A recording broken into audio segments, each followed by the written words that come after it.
The air in the courtroom was thick with the scent of expensive cologne and shattered promises. On one side sat James Blackwood, a titan of industry whose net worth eclipsed the GDP of small nations. His victory was assured, his expression a mask of bored impatience. On the other side, his wife of 15 years, Elizabeth Morgan, looked small and defeated, her future about to be decided by the stroke of a pen. The judge, weary from the week's proceedings, cleared her throat, the divorce papers ready. "It is the decision of this court," she began, but she never finished. Because in that final desperate moment, Elizabeth reached into her handbag, her hand not trembling, and pulled out a single folded document. A document that would not just redefine her future, but shatter a dynasty. It was a prenuptial agreement, and at the bottom, next to her own, was a signature James Blackwood would soon swear he'd never made, protecting a secret he'd kill to keep buried. The silence that fell over the New York County Supreme Courthouse was a physical thing. It pressed down on the polished oak tables, muted the distant wail of a city siren, and sucked the air from James Blackwood's lungs. The only sound was the faint, crisp unfolding of aging paper in Elizabeth Morgan's hands. Judge Audrey Thompson, a woman whose face had been carved by decades of witnessing human fallibility, blinked. She lowered the pen she'd been holding over the final dissolution decree. "Mrs. Blackwood," she said, her voice dangerously neutral. "What is that?" "It's our prenuptial agreement, Your Honor," Elizabeth said. Her voice, which had been a timid whisper for the past 3 days, was suddenly clear and resonant. It wasn't loud, but it filled the room. Across the aisle, James's lawyer, a pinstriped predator named Marcus Corbin, let out a short, incredulous laugh. "Your Honor, with all due respect, this is a desperate, last-minute fabrication.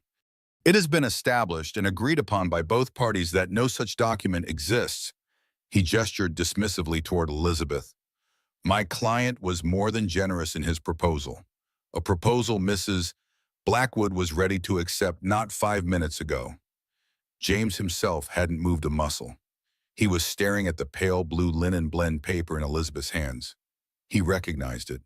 A cold, dread, an alien feeling he hadn't experienced since he was a child, afraid of the dark, began to crawl up his spine.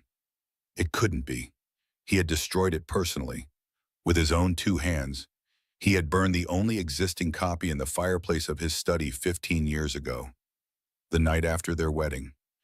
"It does exist, Mr. Corbin," Elizabeth said, her eyes fixed on the judge. "My husband seems to have forgotten its existence, as he has forgotten so many things." She stood, her movements graceful and deliberate, and approached the bench. Her simple navy dress, which had seemed mournful in plain moments before, now looked like armor. She placed the document before the clerk, who slid it carefully toward Judge Thompson. The judge put on her reading glasses, her expression unreadable.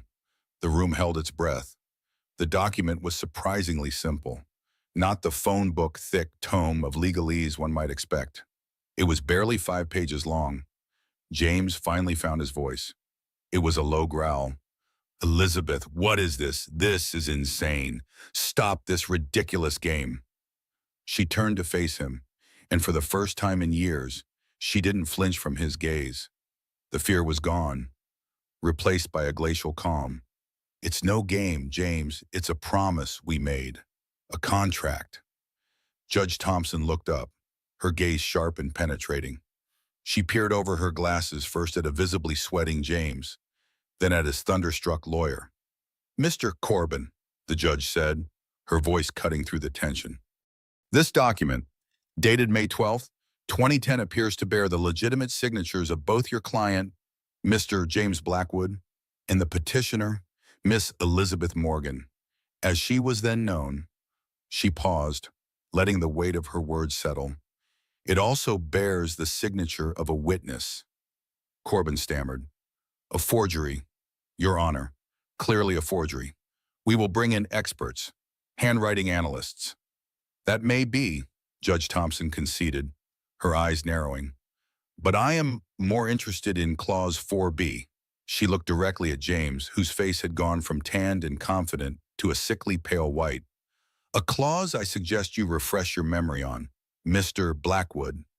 It states that in the event of a marital dissolution resulting from, and I quote, an act of profound personal betrayal, including but not limited to infidelity, all assets, properties, and holdings acquired prior to the marriage remain with their original owner. Corbin scoffed. Well, that's standard boilerplate, Your Honor. My client is the sole earner. The assets acquired prior were his.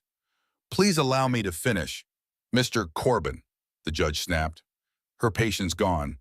It continues with one exception, a 51% controlling interest in Blackwood Innovations. The entity foundational to the couple's subsequent financial success shall be transferred to Miss Morgan. The rationale, as written here, is that this entity was a partnership of vision, and its potential was unlocked through joint support and sacrifice during the foundational years of the marriage. The room erupted in gasps. Corbin's jaw hung open. Blackwood Innovations wasn't just some premarital asset. It was the seed from which the entire Blackwood global empire had grown. It was the tech startup James had poured his heart and soul into before he met Elizabeth. The one that developed the revolutionary logistics software that became the engine of his billion-dollar machine. It was his baby, his legacy. To lose a controlling interest in Ned would be more than a financial blow. It would be an amputation. James shot to his feet, his chair screeching against the floor. That's a lie. A complete and utter fabrication. She faked this. That is not my signature. His voice boomed, the voice of a man used to absolute command, but underneath it was a new, raw note of panic. Elizabeth simply stood her ground, her hands clasped calmly behind her back. Judge Thompson banged her gavel, the sound cracking like a gunshot. Sit down, Mr. Blackwood. You will maintain decorum in my court. He sank back into his chair, his face a mask of purple rage. He looked at Elizabeth, truly looked at her, and the woman he saw was not the pliable, gentle creature he had decided to discard. He saw a stranger, a strategist who had just checkmated him in a game he didn't even know they were playing. Your Honor, Elizabeth said, her voice steady, I have proof of the signature's authenticity, and I have proof of the infidelity. She gestured to her own lawyer, a quiet, unassuming man named Robert Chen, who had been watching the proceedings with the patient stillness of a heron. He stood and opened his briefcase. He didn't pull out a single file. He began placing thick, neatly bound dossiers on the table, one after another. There were 5 of them. Each one bore the name of a different woman. The sound of paper had started the earthquake. The sight of those dossiers was the tsunami that was about to wash James Blackwood's world away. The story of the prenup began not with lawyers, but with champagne and starlight.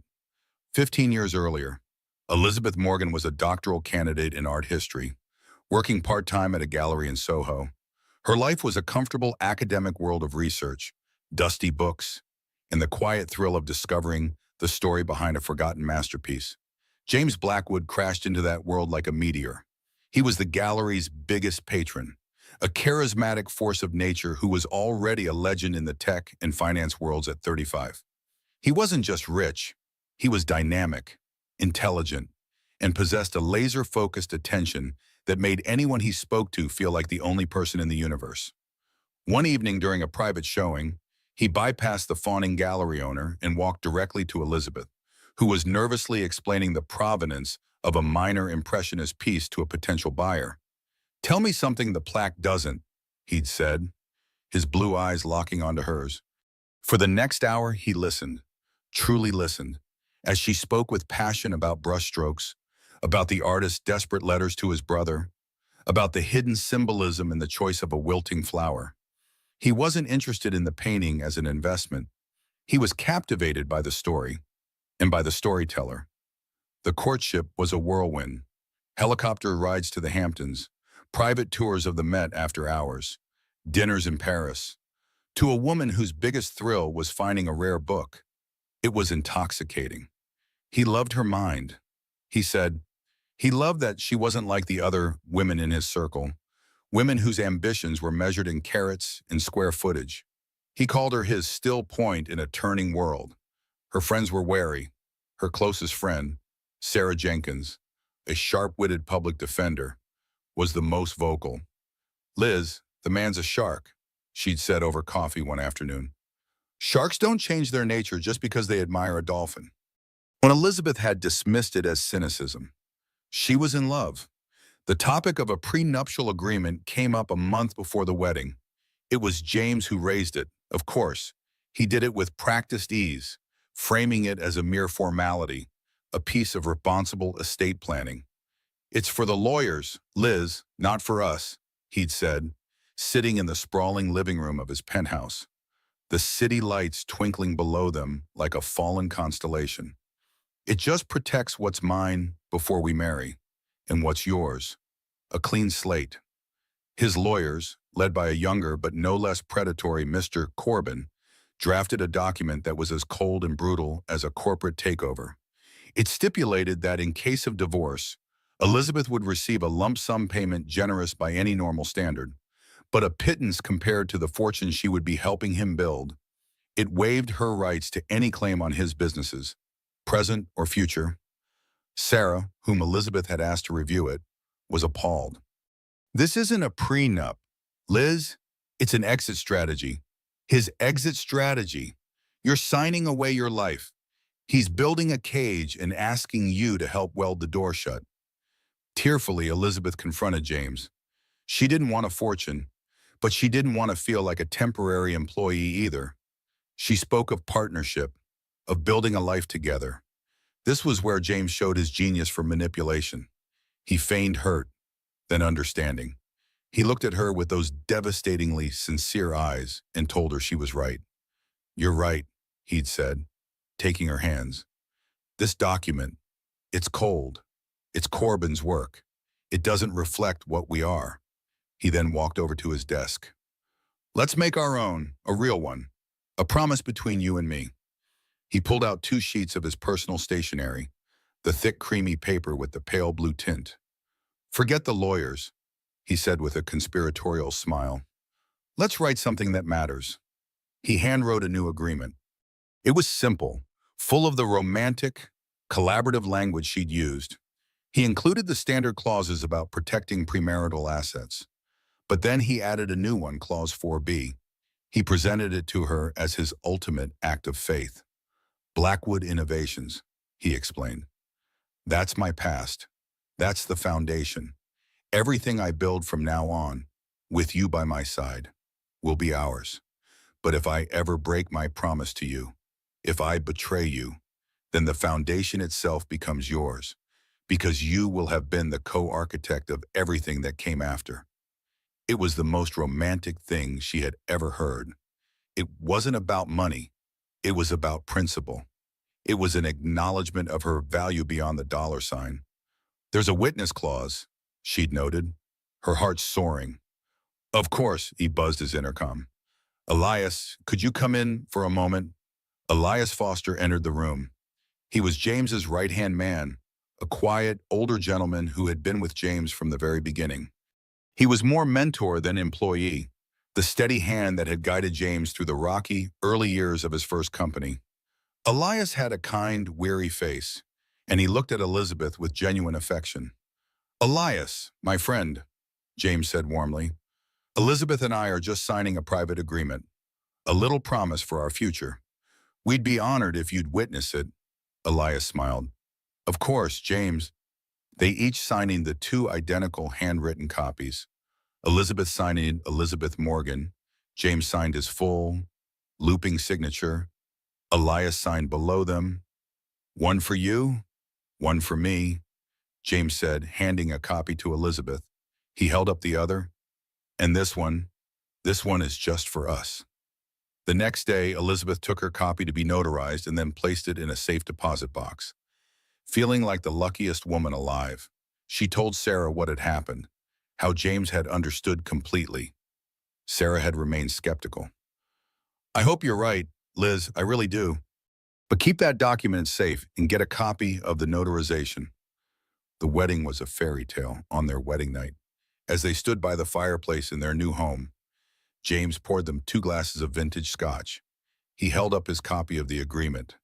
"To our promise," he said, his voice husky. "No lawyers, no outsiders, just us." And with a flourish, he tossed the document into the roaring fire. Elizabeth watched the pale blue paper curl, blacken, and turn to ash. She felt a momentary pang of unease, but then he kissed her, and she told herself it was a symbolic act, a gesture that proved they would never need it. He trusted her that much. What she didn't know was that the act was not symbolic. It was tactical. He believed hers was the only other copy in existence, and he was confident that over the years, through household moves, through the blissful complacency of marriage, it would be lost, forgotten, or misplaced. He had just created the perfect illusion of fairness, while ensuring the brutal corporate prenup drafted by Corbin remained the only one his legal team had on file, the one he would default to if this ever ended. He had built the cage and convinced her it was a castle. For 15 years, Elizabeth had lived in that castle.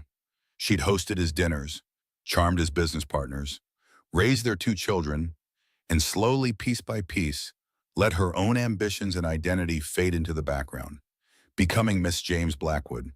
The vibrant art historian was now just his still point, and she never ever forgot where she had put that piece of paper. Saw you. The courtroom's adjournment felt less like a pause and more like the frantic scramble for high ground before a flood. The moment Judge Thompson called a recess for 1 week to allow both sides to prepare for a formal hearing on the prenup's validity.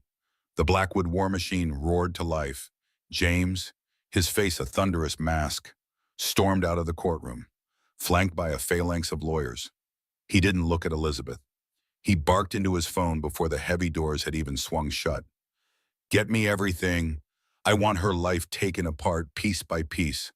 I want to know what she ate for breakfast in 3rd grade. I want every ex-boyfriend, every disgruntled friend, every financial misstep. Dig and use the A-team." The A-team was his euphemism for a ruthless private investigations firm known for its ability to manufacture scandal where none existed. For James, truth was a commodity, and he was prepared to spend millions to create his own version of it. Mr. Corbin cornered Robert Chen in the hallway.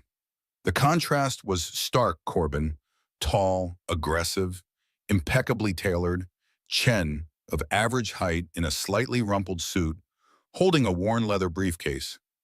"You've made a grave error, Chen," Corbin hissed, his voice low and menacing. "This stunt will backfire spectacularly. That document is a laughable forgery, and we will prove it. When we do, we will countersue your client for fraud and you for malicious prosecution. You'll be disbarred before you can even file an appeal." Chen adjusted his glasses. "The document is authentic, Mr. Corbin, and my client's claims are substantiated. I suggest you advise your own client to prepare for a negotiation based on the terms outlined within it." Corbin laughed, a dry, humorless sound. "Negotiate, we are going to obliterate you. By the time we're done, Mrs. Blackwood won't be able to afford a bus ticket out of this city." The first salvo was fired 2 days later. A sleazy online tabloid one known to be a favorite outlet for James's PR team to leak damaging stories about rivals ran a front-page story. The headline screamed, "Jilted Wife's Forgery Plot. Elizabeth Blackwood's Desperate Attempt to Forge Prenup After Affair with Younger Man." The story was a masterwork of insinuation and half-truths. It painted Elizabeth as a vindictive gold digger who, upon learning James was leaving her, conspired to fake the document. It included grainy photos of her having lunch with her cousin, a man 10 years her junior, framed to look like a clandestine romantic rendezvous. It even quoted an anonymous source close to the family, likely a maid or driver paid handsomely for a fabricated quote who spoke of Elizabeth's erratic behavior and lavish spending in the months leading up to the divorce. The attack was surgical. It was designed to poison the well, to paint her as an unreliable, immoral actor in the court of public opinion, before she ever had a chance to present her case in a court of law. The phone call started immediately. The private school where their children, 12-year-old Olivia and 10-year-old Ben, were enrolled. Concerned parents, whispering friends, vultures from the media. The walls of the gilded cage she had lived in for 15 years suddenly felt like they were shrinking, the air growing thin. That evening, Elizabeth sat in the kitchen of the townhouse she was now renting, the silence broken only by the hum of the refrigerator. Her children were with her parents for the week, shielded from the immediate fallout. But she knew it was only a matter of time before they were hurt by the shrapnel of their parents' war. She was staring at the tablet, at the hateful article, when her lawyer called. "It's a classic smear campaign, Elizabeth," Robert Chen said, his voice calm and reassuring amidst the storm. "It's ugly, but it's predictable. It's what bullies do when they get scared. Don't read it. Don't engage. He's using our children's lives." "Robert," she whispered, her voice cracking. "He's turning our friends against me. He's twisting everything. We knew he would. Now we need to focus. They are going to attack the document on two fronts: the signature and the witness. The handwriting expert will claim the signature is a masterful but detectable fake, and they will do everything in their power to discredit or silence the witness. We need to find Elias Foster before they do." The name hung in the air. Elias Foster, the kind-faced man who had witnessed their promise. He was pushed out of the company about 10 years ago, Elizabeth recalled. James said he was let go, that he'd made a series of bad investments with company funds. James framed it as a betrayal. "He was heartbroken," he said. She paused, a new sickening understanding dawning on her. Oh my God, he wasn't heartbroken. He was covering his tracks. Elias knew too much. "Exactly, Chen said. "James would have made sure to discredit him long before he became a potential liability.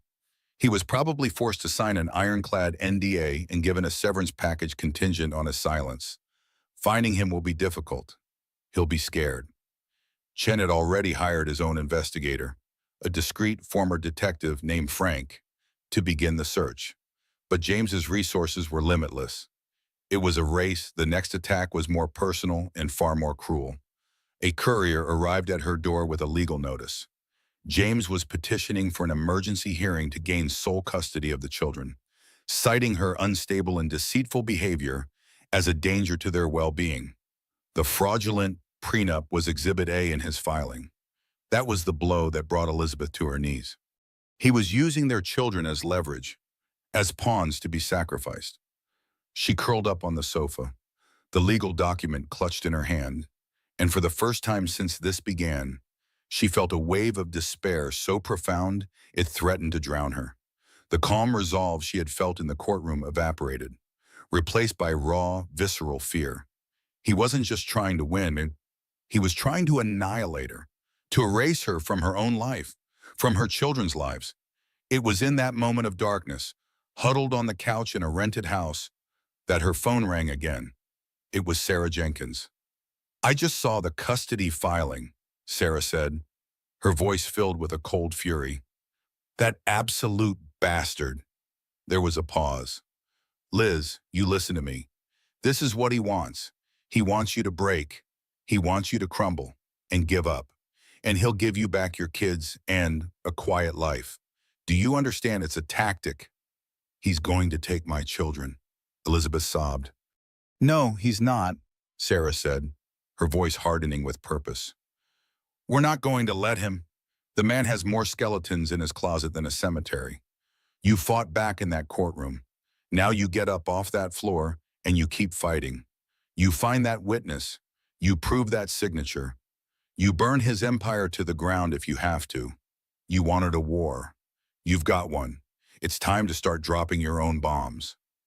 Sarah's words cut through the fear. She was right. This wasn't just about a prenup anymore. It was about survival. Elizabeth wiped her tears, her knuckles white as she gripped the phone. The despair was hardening into something else, something cold and sharp. Rage. "Okay," she said, her voice low and steady. "Okay, Sarah, what's the first target? The empire had struck back. Now the rebellion would begin. Mm. The search for Elias Foster was like hunting a ghost. James had not just fired his former mentor. He had effectively erased him. Elias's name was scrubbed from Blackwood Global's corporate history, his digital footprint all but vaporized. Frank, Chen's investigator, hit one dead end after another. The severance package would have included a non-disclosure agreement so terrifying that Elias would have been afraid to even use his own name on a credit card application. James didn't just want him gone. He wanted him to disappear. Frank reported to Chen and Elizabeth in Chen's modest office. He likely forced him into a cash payout, making him untraceable through conventional financial means. Elizabeth, however, had an advantage over the investigators. She had memory. For 15 years, she had been the repository for the small, insignificant details of James's life, details he himself had long forgotten. He used to talk about Elias all the time in the early years, she said, closing her eyes, forcing herself back into the memories of a happier time. He said Elias was the only person who could ever beat him at chess. He said Elias wasn't a businessman, but a craftsman. His passion wasn't money. It was structure, building things. He had a cabin somewhere. A cabin? Chen asked, leaning forward. Yes, somewhere upstate in the Catskills. I think Elias built it himself by hand. James once scoffed that Elias would rather chop wood than close a deal. It was his sanctuary.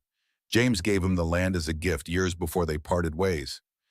It was a tiny breadcrumb, but it was more than they'd had for days. The problem was that land records under James's name were vast and often shielded by shell corporations. The gift, Elizabeth said, her eyes snapping open. James would have structured it as a bonus to minimize his tax liability. It would have been transferred from the company, from Blackwood Innovations directly to Elias Foster. It would have been before the big expansion, when he formed Blackwood Global. Chen was already typing furiously.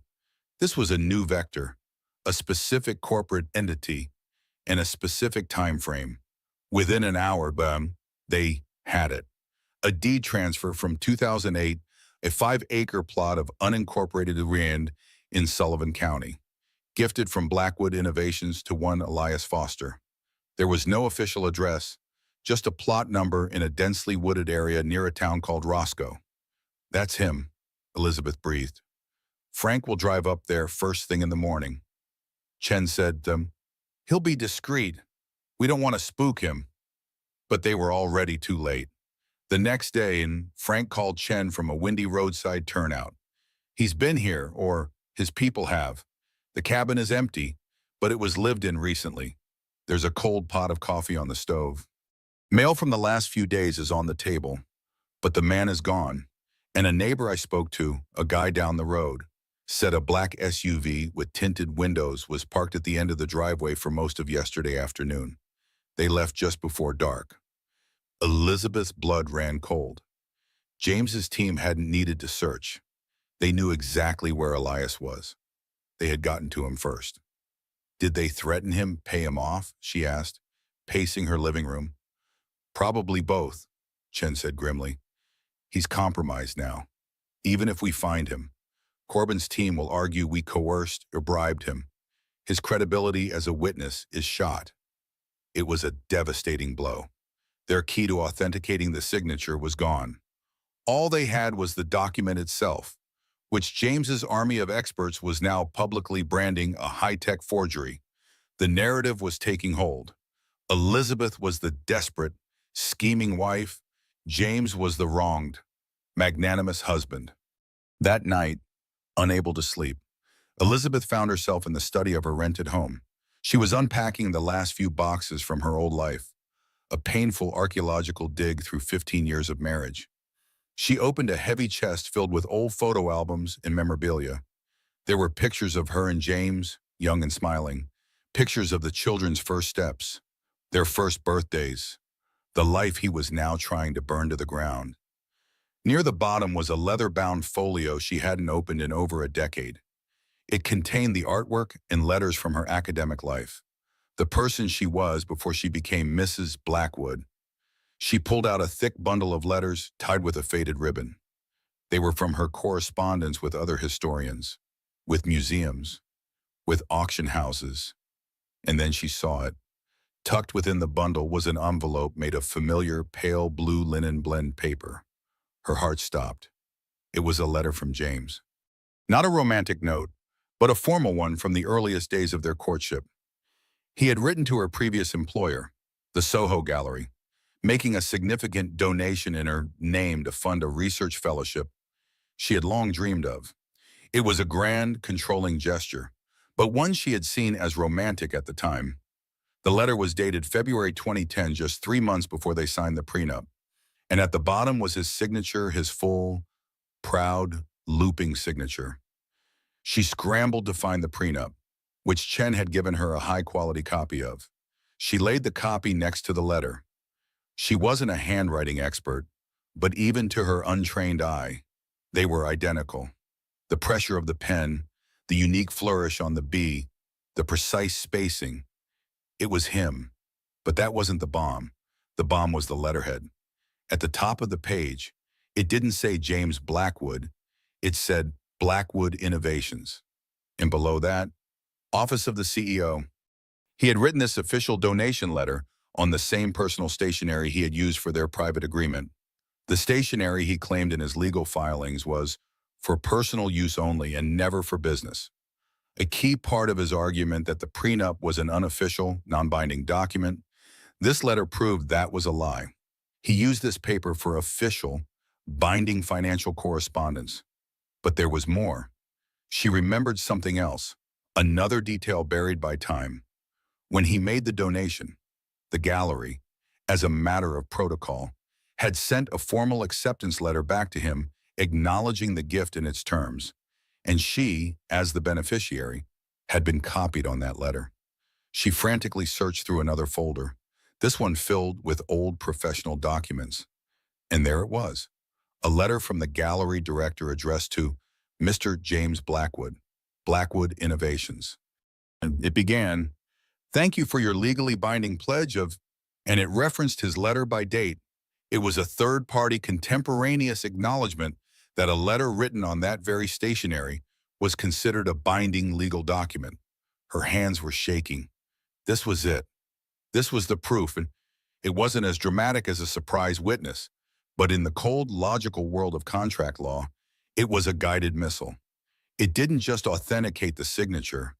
It authenticated the very paper it was written on as a medium for his binding legal and financial promises. It eviscerated his entire defense.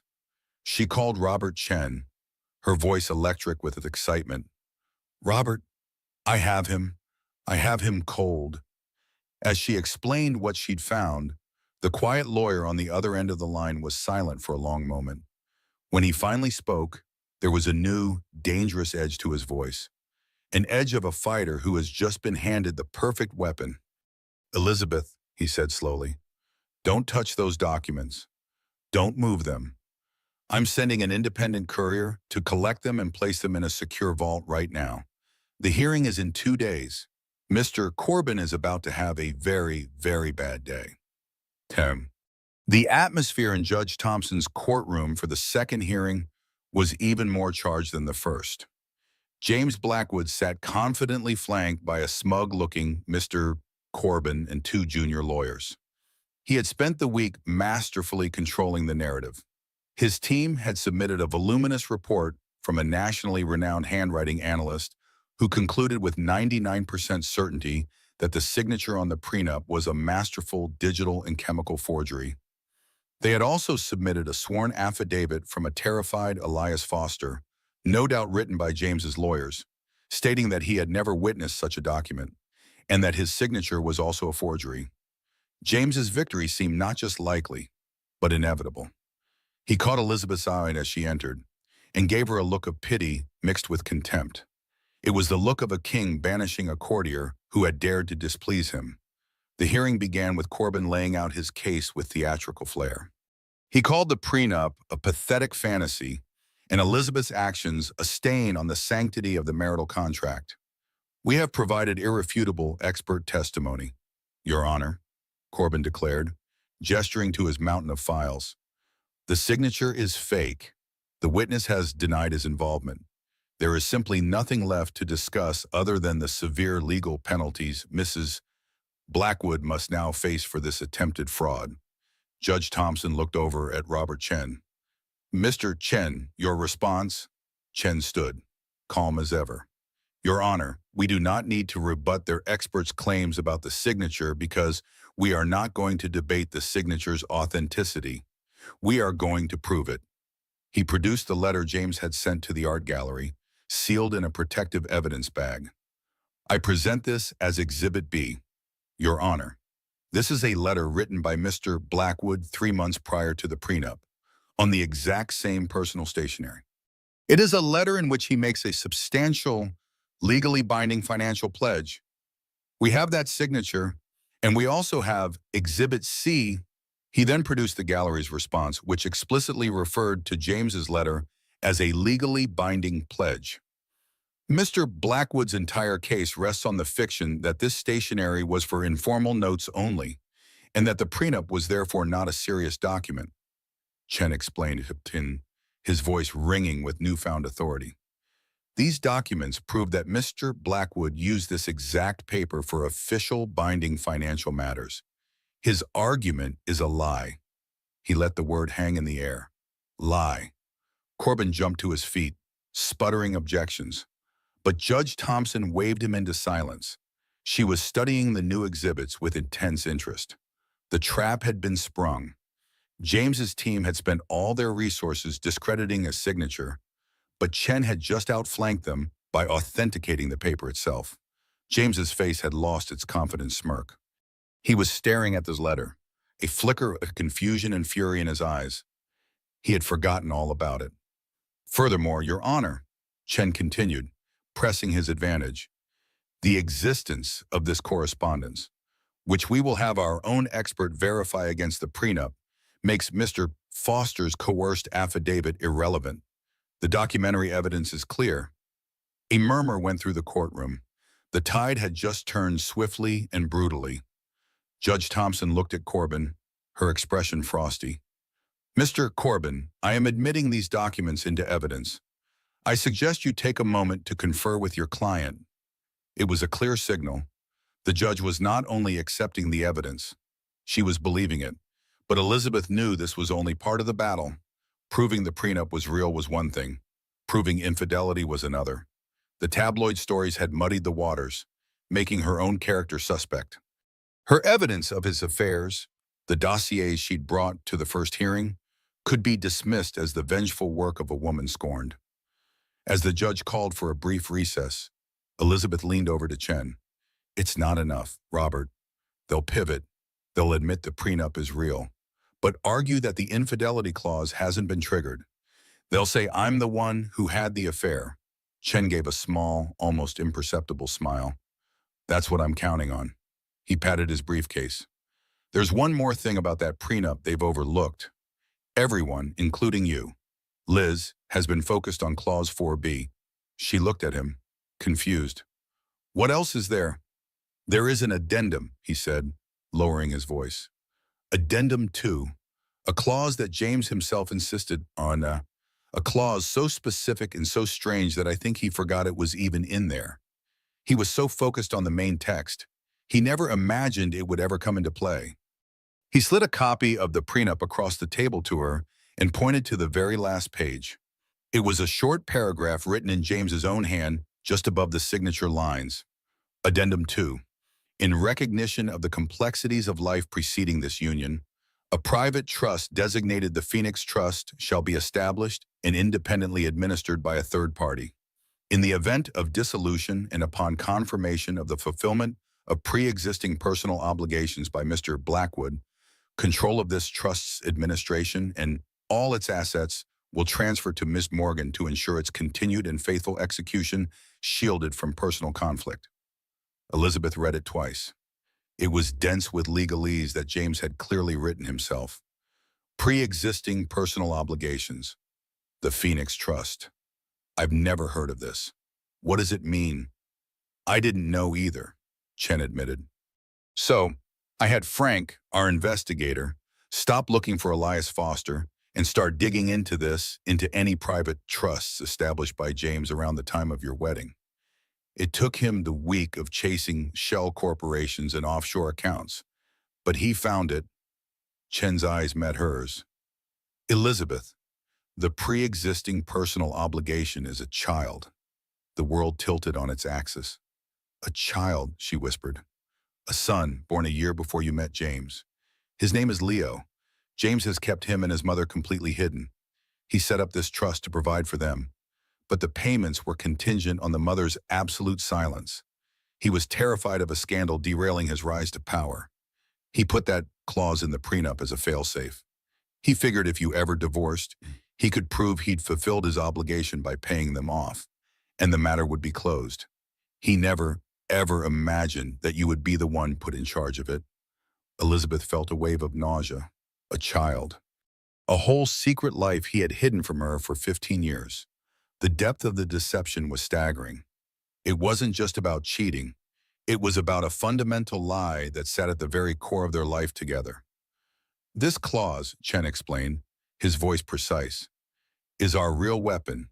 Forget the infidelity for a moment. This is bigger. The existence of a secret child in a secret trust created to conceal him is the very definition of profound personal betrayal. It's a betrayal not just of you, but of the child himself.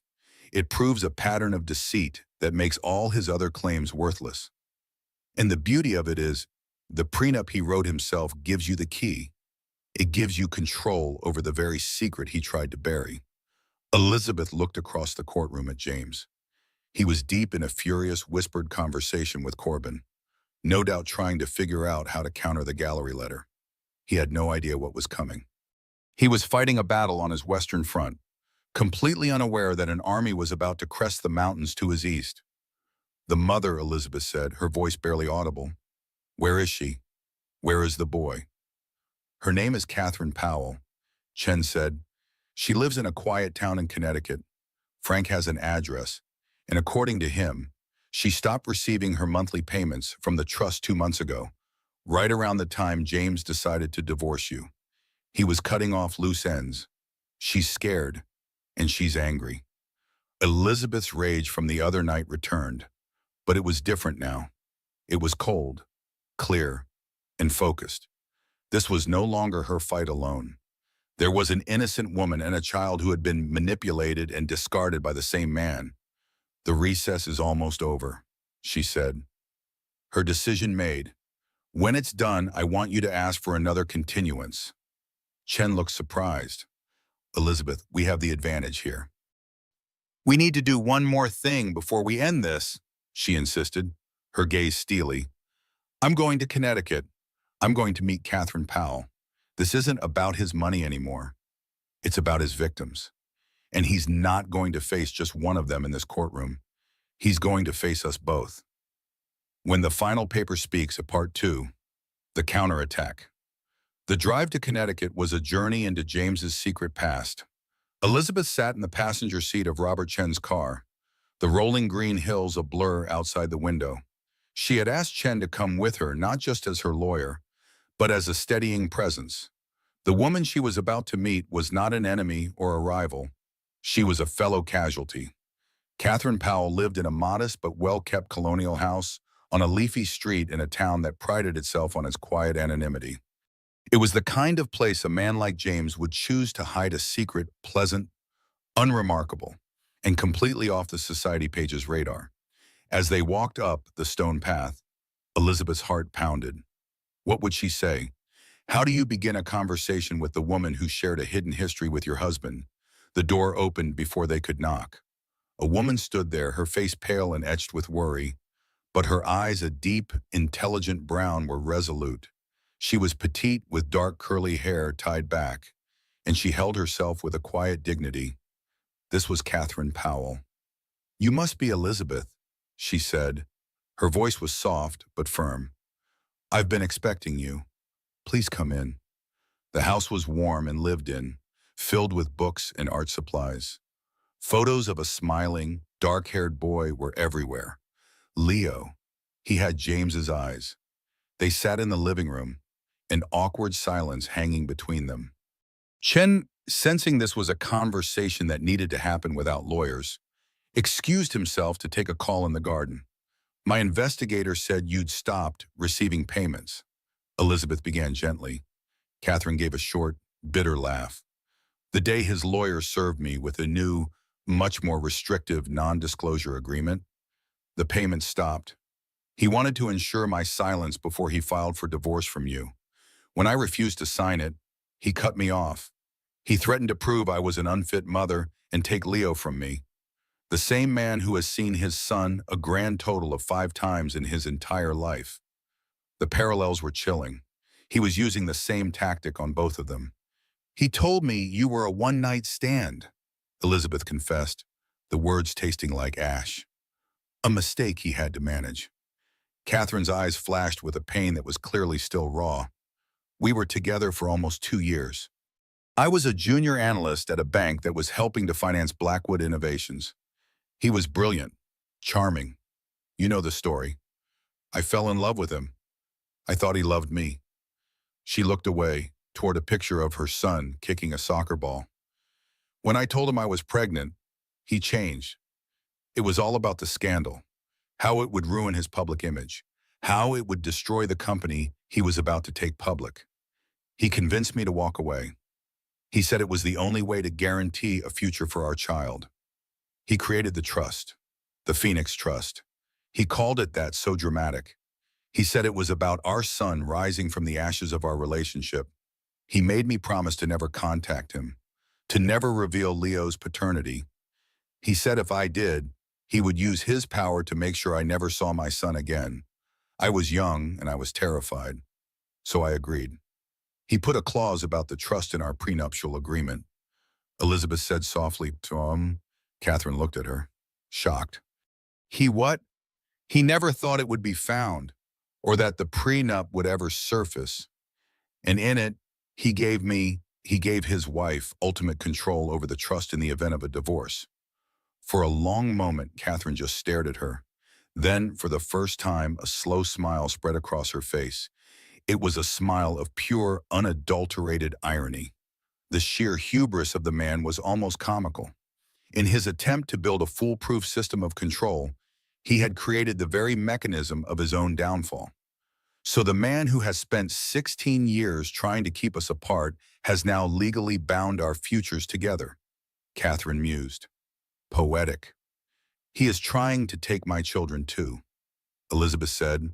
He is painting me as an unstable, fraudulent monster in the press. He is trying to erase me.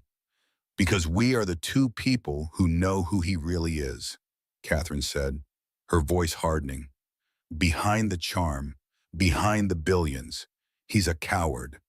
He's terrified of anything he can't control, of the truth. An understanding passed between the two women, solid and unspoken. They were not rivals. They were allies forged in the fire of a common betrayal.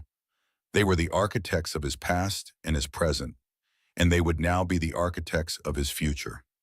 His lawyer, Corbin, is going to paint you as an extortionist, Elizabeth warned her. He'll say you're colluding with me for a bigger payday. Let him try, Catherine said, her dignity a shield. I have 16 years of letters I wrote to Leo about his father. Letters I never sent.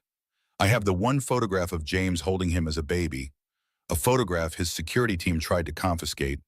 I have the original trust documents he made me sign. This isn't about money. It's about my son knowing that his mother wasn't a shameful secret and that his father is held accountable for his existence. They spent the next 2 hours planning. Catherine agreed to testify. She would not be a hostile witness dragged into court with a subpoena. She would walk in willingly as Elizabeth's witness. Robert Chen joined them again, his legal mind carefully structuring Catherine's testimony to be factual, irrefutable, and devastating. As Elizabeth and Chen were leaving, Catherine stopped Elizabeth at the door. Elizabeth, she said, her expression serious, when you get control of that trust, I don't want his money. I want his name. I want Leo to have the option to be recognized as a Blackwood if he so chooses when he's older. That's all I've ever wanted. I'll do more than that, Elizabeth promised, her voice filled with a conviction that surprised even herself. The prenup gives me 51% of Blackwood Innovations, the foundational company. It's not about the money for me either. It's about the principle. And the principle is this, that company's success was built on a lie. Part of its legacy will now be securing the future of the son its founder tried to hide. They shook hands, not as a formality, but as a pact. Driving back to New York, the setting sun casting long shadows across the highway, Elizabeth felt a profound shift within herself. The fear and despair were gone, burned away by a righteous anger and a newfound purpose. James had wanted her to be a still point in his turning world. Instead, she had become the force that was about to bring his world to a dead stop. He thought he was at war with the quiet, timid woman he had married. He had no idea he was now at war with the two women who held his entire history and his legacy in their hands. Elizabeth had slept better that night than she had in weeks. There was a clarity in knowing exactly who your enemy was and what he was capable of. There was also a strange freedom in it. For 15 years, she had cultivated a persona, Mrs. James Blackwood, the elegant, supportive wife who glided through charity galas and dinner parties with practiced grace. She had played the part perfectly, but it had always been a performance, a constrained version of herself. Now, when, with the marriage in tatters and her children temporarily beyond her reach, she was left with just herself. The Elizabeth Morgan who had once spent hours passionately debating the symbolisms in obscure Renaissance paintings with colleagues. The woman who had pored over ancient texts in multiple languages, who had climbed mountains just to see the light fall a certain way on a valley that had inspired a favorite artist. She had set that woman aside to become what James needed. But now, as she dressed for what could be the most important day of her life, she felt that original self emerging from dormancy. A woman who didn't just survive, but thrived in adversity. Her phone rang. It was Chen. "Are you ready?" he asked. "Yes," she said, and she was surprised by the steadiness in her voice. "But I've been thinking about something. The way Corbin operates. He's going to anticipate our move with Catherine. He's going to have a counter-strategy." "Undoubtedly, Tom," Chen agreed. "The question is, what can he do? He can't prevent a witness from testifying." "No, but he can try to preemptively damage her credibility. He's been a step ahead of us at every turn." He knew where Elias was. He had that affidavit ready. What if he's already found Catherine? What if he's threatened her? Or her son? There was a pause. "I'll call Frank. Have him drive back to Connecticut right now to check on her." "And the hearing?" Elizabeth asked. "Let's request another continuance. Tell the judge we need more time to prepare additional witnesses." Elizabeth shook her head, then realized Chen couldn't see her. "No, that's playing into his hands. James wants to drag this out, wear me down. The longer it goes on, the more he can poison the well with his media campaign. We need to end this now." "But if Catherine's been compromised, we have the letter, we have the gallery's response, and we have addendum 2 in James's own handwriting. That's enough to prove the prenup is valid and that he's committed a profound personal betrayal. We don't need Catherine today. We just need to stay focused on the legal argument." Chen was silent for a moment, considering. "I agree with your strategy, but there's a risk. If the judge wants to hear from Catherine and we can't produce her, it weakens our case." "Then we'll adapt," Elizabeth said firmly. "That's what we've been doing all along. Isn't it adapting, finding new angles, turning his strategies against him?" Chen chuckled. "You know, you would have made one hell of a lawyer." Elizabeth smiled for the first time in days. "I had a different calling, but I think I'm discovering that the principles are the same. Find the story, follow the evidence, and expose the truth." "I'll see you at the courthouse in an hour or so," Chen said. Elizabeth hung up and looked at herself in the mirror. She wore a simple but elegant navy pantsuit, no longer the mournful dress from before, but something that projected strength and confidence. Her eyes, once dulled by worry, now shone with purpose. She wasn't just fighting for herself, or even for her children. She was fighting for Catherine and Leo, for the woman she once was, and for the principle that people like James Blackwood couldn't simply rewrite reality as they pleased. James Blackwood's morning had been a flurry of activity. His PR team had been working overtime, placing strategic stories in the right publications, shaping public opinion. His legal team had pulled an all-nighter, preparing for every possible angle of attack. But it was the report from his private investigator that had truly put him on edge. She went to Connecticut, sir. She met with Catherine Powell for several hours. The news had hit him like a physical blow. How had Elizabeth found out about Catherine, about Leo? He had been so careful, creating layers of legal barriers and financial mazes to hide that part of his life. It was the one secret he could never afford to have exposed. Not now, not when he was on the cusp of taking Blackwood global public, of cementing his legacy as one of the great business titans of his generation. Find out what they discussed, he had snapped at the investigator. Get me every detail. But the investigator had failed. They were inside the house the whole time. We couldn't get close enough without risking detection. Now, as he entered the courthouse flanked by Corbin and 3 junior associates, James felt something he rarely experienced: uncertainty. He had built his career on always being in control, on seeing 3 steps ahead of everyone else. But Elizabeth had blindsided him with the prenup, and now she had found Catherine. He caught a glimpse of Elizabeth entering from the other side of the lobby. Their eyes met across the marble expanse. In the past, she would have looked away first, her gaze dropping in deference to his. But not today. Today, she held his stare, her eyes cold and knowing. A chill ran down his spine. She knew about Leo. She knew everything. As they entered the courtroom, Corbin leaned in. Remember, we focus on the signature. It's a forgery, plain and simple. We have the expert testimony. We have Foster's affidavit. Don't get distracted. James nodded, but his mind was elsewhere. If Elizabeth knew about Catherine and Leo, she also knew about the Phoenix Trust, which meant she knew about Addendum 2.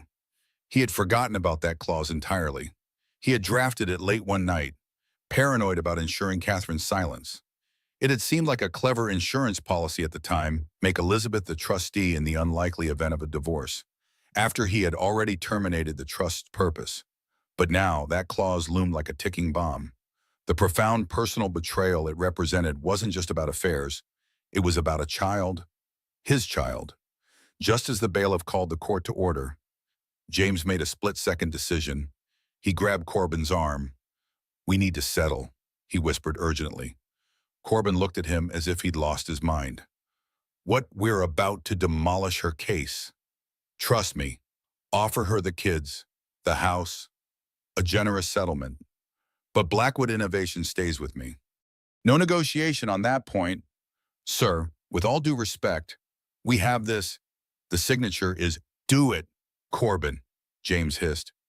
"Now, before the judge enters." Corbin hesitated, then nodded stiffly. He walked over to Chen, engaged in a brief, hushed conversation, then returned. "He wants to confer with his client," Corbin reported. Across the room, Chen was whispering to Elizabeth. She listened intently, her expression unreadable. Then she shook her head once, firmly. Chen returned to Corbin. "Mrs. Blackwood is not interested in a settlement at this time," Chen said, his voice professionally neutral. "She believes the court should hear the full facts of the case." James felt the blood drain from his face. She wasn't just looking for leverage or a better deal. She wanted the truth exposed. She wanted him to face the consequences of his actions. "All rise," called the bailiff, and Judge Thompson entered the courtroom. The battle was about to resume, and for the first time in his adult life, James Blackwood wasn't sure he was going to win. Judge Thompson had spent the previous evening reviewing the new evidence. The letter from James to the gallery and the gallery's response accepting it as a legally binding pledge were compelling. They directly contradicted James's claim that the prenup stationery was never used for official business. She had also examined the prenuptial agreement more carefully, including the puzzling Addendum 2 about something called the Phoenix Trust. Its language was deliberately obscure, clearly drafted to hide something significant. As she took her seat at the bench, she surveyed the courtroom. The tension between the parties was palpable. James Blackwood looked uncharacteristically unsettled. Elizabeth Morgan seemed calm, focused. "Before we begin," Judge Thompson said, "I want to be clear about where we stand." Yesterday, Mr. Blackwood's counsel presented evidence suggesting that the prenuptial agreement's medium, the personal stationery, was indeed used by Mr. Blackwood for legally binding documents. This directly contradicts Mr. Blackwood's sworn statement. She fixed James with a stern look. "Mr. Blackwood, lying to this court is a serious offense. Before we proceed further, I strongly suggest you reconsider your position on the authenticity of this document." Corbin rose quickly.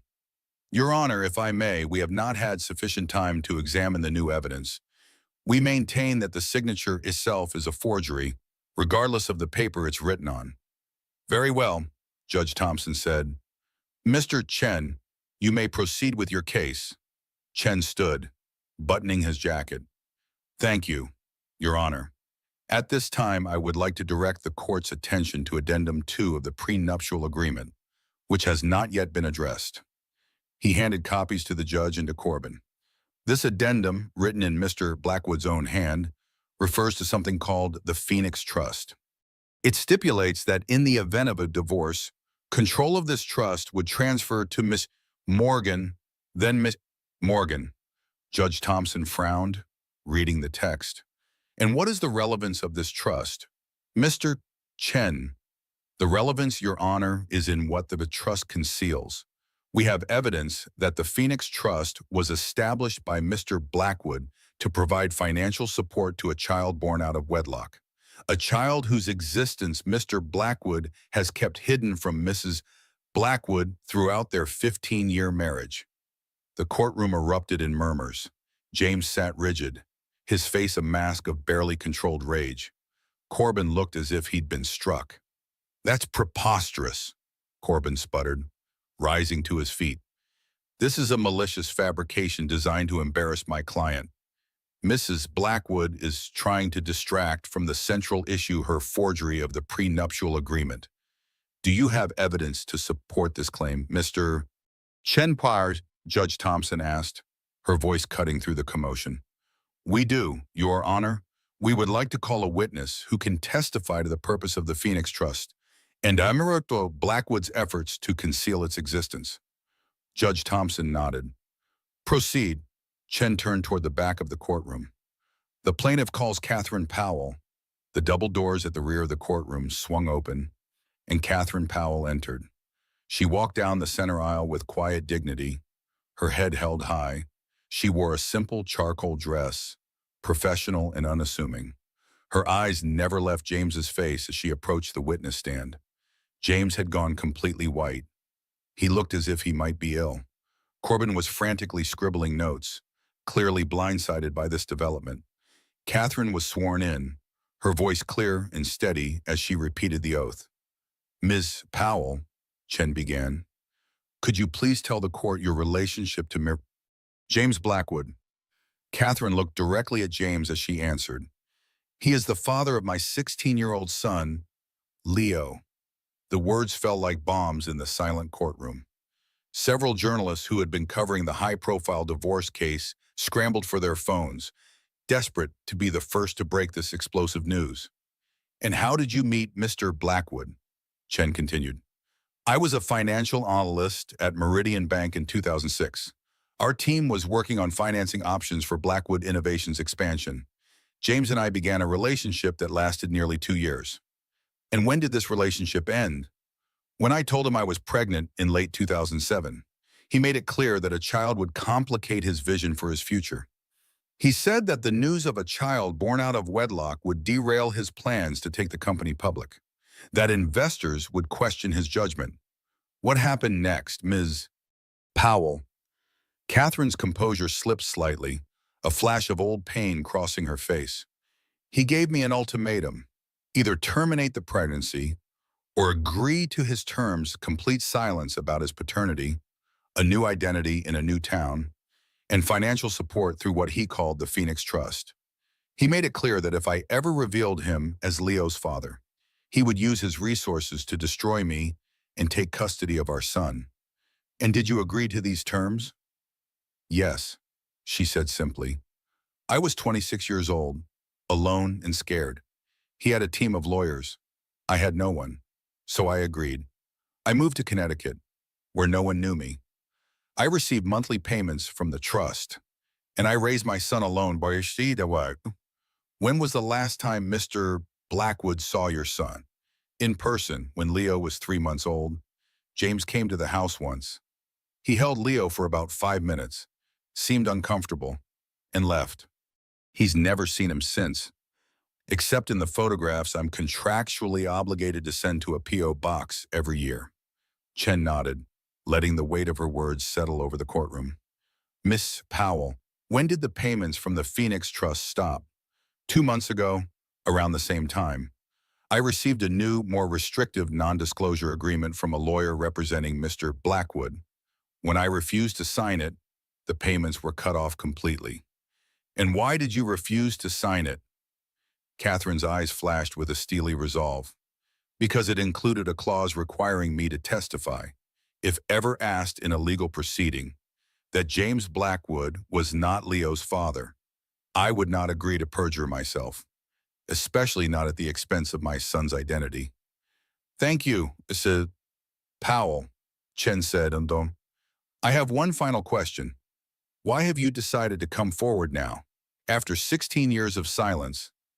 Catherine looked directly at James, who could not meet her gaze. Because my son deserves to know who he is. Because I'm tired of living in the shadow of a powerful man's convenience. And because when Elizabeth reached out to me, I realized I wasn't alone. That James had built his success on lies and control, and that the time had come for the truth. Chen nodded. No further questions, Your Honor. Judge Thompson turned to Corbin. Your witness, Mr. Corbin. Corbin stood, visibly struggling to regroup. His entire strategy had just been obliterated. He approached the witness stand with the caution of a man walking into a minefield. Ms. Powell, he began, his voice regaining some of its usual confidence. You've told quite a story, but let's be clear, you've provided no proof that Mr. Blackwood is the father of your son. No DNA test, no birth certificate listing him as the father. Just your word. Isn't that correct? Catherine remained unruffled. I have the original Phoenix Trust documents, signed by James. I have the one photograph of him holding Leo as an infant. I have 16 years of monthly deposits into my account from a shell corporation that, I'm quite certain, financial forensics would trace back to Mr. Blackwood. And I have 16 years of letters I wrote to Leo about his father, letters I never sent, but which document our history in real time. Letters you wrote yourself, with no corroboration, Corbin pressed. And isn't it true that you have only come forward now, after all these years, because Mrs. Blackwood has offered you a more lucrative arrangement and that this is, in fact, a collusion between the two of you to extort my client? Catherine's eyes narrowed. Mr. Corbin, I live in a modest house in Connecticut. I drive a 7-year-old Honda. I work as a librarian at the local public library. I have never asked James for anything beyond the support he promised for our son. If I were interested in extortion, don't you think I would have done it years ago, when Blackwood Global went public and James became a billionaire? Corbin shifted tactics. Let's talk about the timing, then. You claim the payments stopped 2 months ago, coinciding with my client's divorce proceedings, yet you had no contact with Mrs. Blackwood until yesterday. How did she find you? How did she even know about your son's existence? Chen stood. Objection, Your Honor. The question contains multiple assumptions and is argumentative. Sustained, Judge Thompson said. Rephrase, Mr. Corbin. Corbin gritted his teeth. Ms. Powell, prior to yesterday, had you ever met or spoken with Elizabeth Blackwood? No, I had not. Then how did she find you? I believe her lawyer's investigator found documents related to the Phoenix Trust. And you immediately agreed to testify against the man who has been supporting you and your son for 16 years. That seems rather convenient. Catherine's calm demeanor finally cracked. Convenient. Do you know what's not convenient, Mr. Corbin? Being forced to hide who you are for 16 years? Watching your son search your face for clues about the father you can never discuss? Checking the mail every month? Knowing that your livelihood depends on a man who sees your child as a liability? There is nothing convenient about any of this. The courtroom was silent. Even Corbin seemed momentarily at a loss. No further questions, he finally said, retreating to the defense table. As Catherine stepped down from the witness stand, her eyes met Elizabeth's. There was a moment of silent communication between them, a shared understanding that transcended their brief acquaintance. Judge Thompson cleared her throat. In light of this testimony, I'm ordering a 1-hour recess. Mr. Corbin, Mr. Blackwood, I suggest you use this time to confer about your strategy moving forward. This court reconvenes at 11:30. She banged her gavel, and the courtroom erupted into frenzied whispers. In a small conference room off the main corridor, James paced like a caged animal. His usual cool composure had shattered completely. You said you had this under control, he shouted at Corbin. You said the prenup was dead. Now I've got Catherine Powell on the stand telling the world about my son, and Elizabeth holding a document that gives her control of my company. Corbin remained outwardly calm, though a vein pulsed at his temple. The situation is challenging, but not unsalvageable. We can still attack the prenup's validity. Did you see Thompson's face when Catherine testified? She believes her. Everyone in that courtroom believes her. We can request a day test, Corbin offered. That would buy us time, at least. James stopped pacing and fixed Corbin with an incredulous stare. A DNA test. Are you insane? The boy is my spitting image. And what about the trust documents? What about the photograph Catherine has kept receipts for 16 years?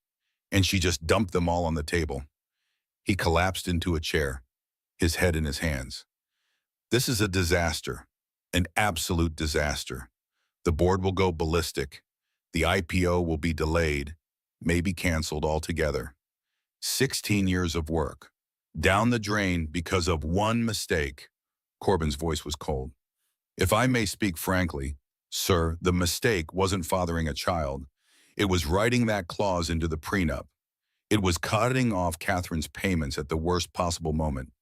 It was underestimating your wife. Repeatedly. James looked up, his face contorted with rage. You're fired. Corbin blinked. Excuse me. You heard me. You're fired. Get out. Send in Johnson. Johnson was one of the junior associates, a sharp young man with something to prove. Corbin gathered his papers with deliberate slowness. Very well, Mr. Blackwood, I wish you luck. You're going to need it. He walked out without another word. Johnson entered moments later, his eyes wide with nervous anticipation. You wanted to see me, sir. Johnson, you're now lead counsel. Here's what we're going to do. In another conference room, Elizabeth sat with Robert Chen, their mood cautiously optimistic. Catherine was incredible, Elizabeth said. She didn't flinch, even when Corbin tried to paint her as an extortionist. Chen nodded. She was the perfect witness, calm, articulate, and utterly believable. But James is cornered now, which makes him dangerous. He'll be plotting his countermove as we speak. What can he do? The evidence is overwhelming.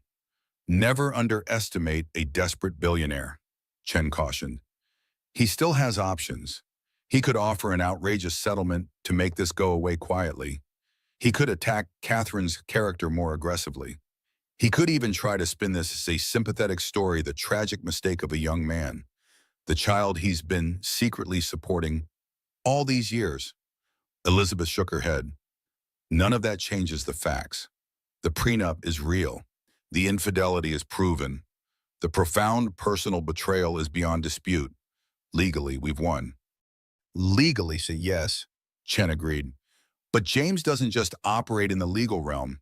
He operates in the court of public opinion, in the world of financial power, in the shadows of influence. That's where he'll try to fight back. Elizabeth's phone buzzed with a text. She looked down at it and frowned. It's from James. He wants to meet, just the two of us, in the courtroom. Now, Chen's expression grew concerned.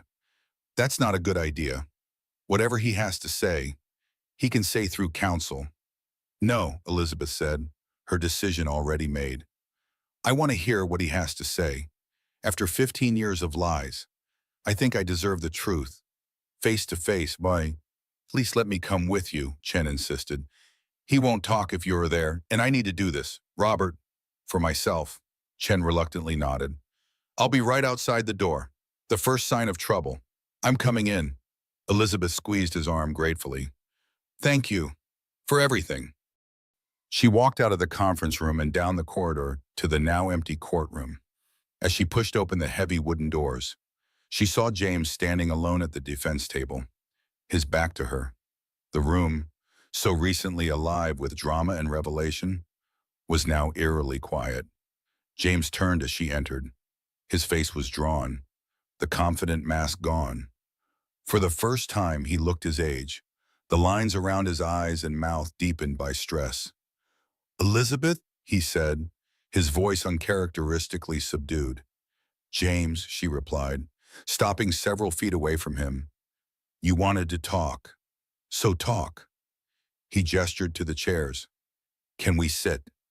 She shook her head. I prefer to stand. He nodded, accepting this small defeat. You found Catherine. You found Leo. Yes. How does it matter you lied to me, James? For 15 years, you lied to me about a child, your son. He flinched at the word son. It was before us. It had nothing to do with our marriage. It had everything to do with our marriage. Elizabeth's voice rose, the calm she had maintained all morning finally cracking. You built our entire relationship on a foundation of lies. You made me believe I knew you, that I was sharing my life with someone honest. Meanwhile, you had a whole secret family hidden away. It wasn't like that, James protested. Catherine wasn't a family. It was a mistake, a complication I had to manage. A complication, Elizabeth repeated, disgust evident in her voice. Your son is a human being, James, not a PR problem, not a line item in your budget, a human being who has grown up without a father because you were too concerned with your precious image. James's face hardened. You have no idea what was at stake. Blackwood Innovations was on the verge of transforming an entire industry. Millions of dollars in investor funding, hundreds of jobs, a technology that has changed the way global logistics operates. All of that was hanging in the balance. One scandal, one hint of impropriety, and it all could have collapsed. So you sacrificed your child for your company. I provided for him, James snapped. He's had every advantage, every opportunity. Catherine has wanted for nothing. Except a father for her son, Elizabeth countered. Except honesty, except dignity. James took a deep breath, visibly trying to regain his composure.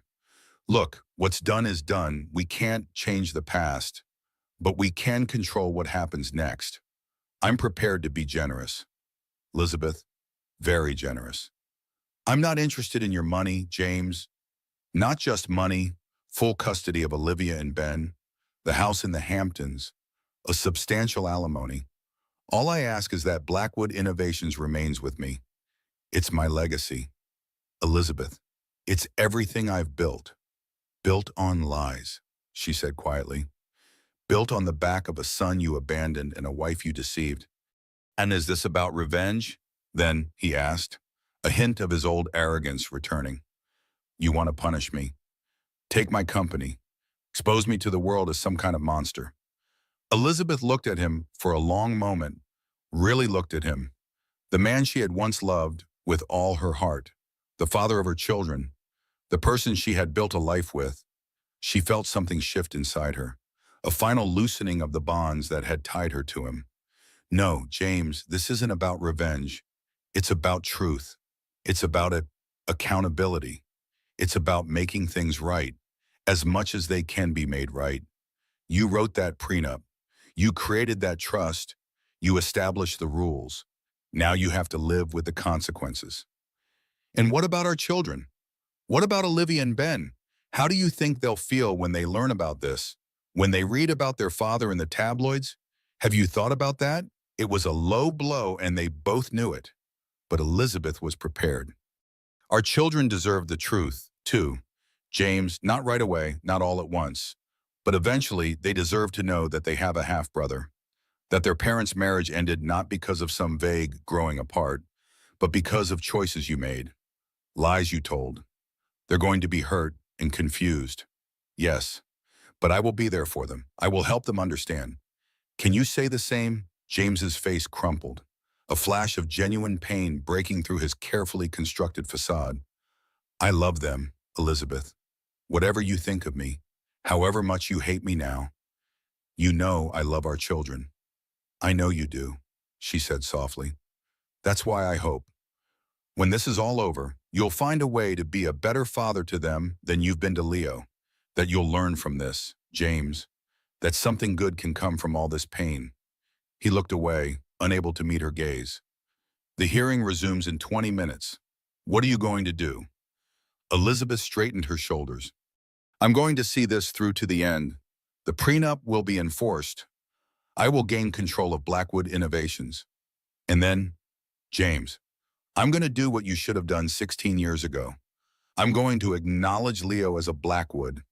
I'm going to ensure he has every opportunity that Olivia and Ben have had, not from the shadows, but in the light. You'll destroy everything on it, he said, his voice all hollow.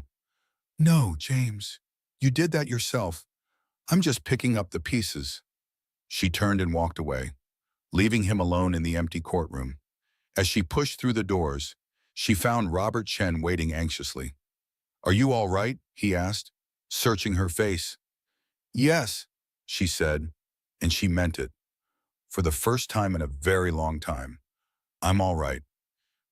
When the court reconvened, the atmosphere had changed. James Blackwood entered without Corbin, instead flanked by the younger lawyer, Johnson.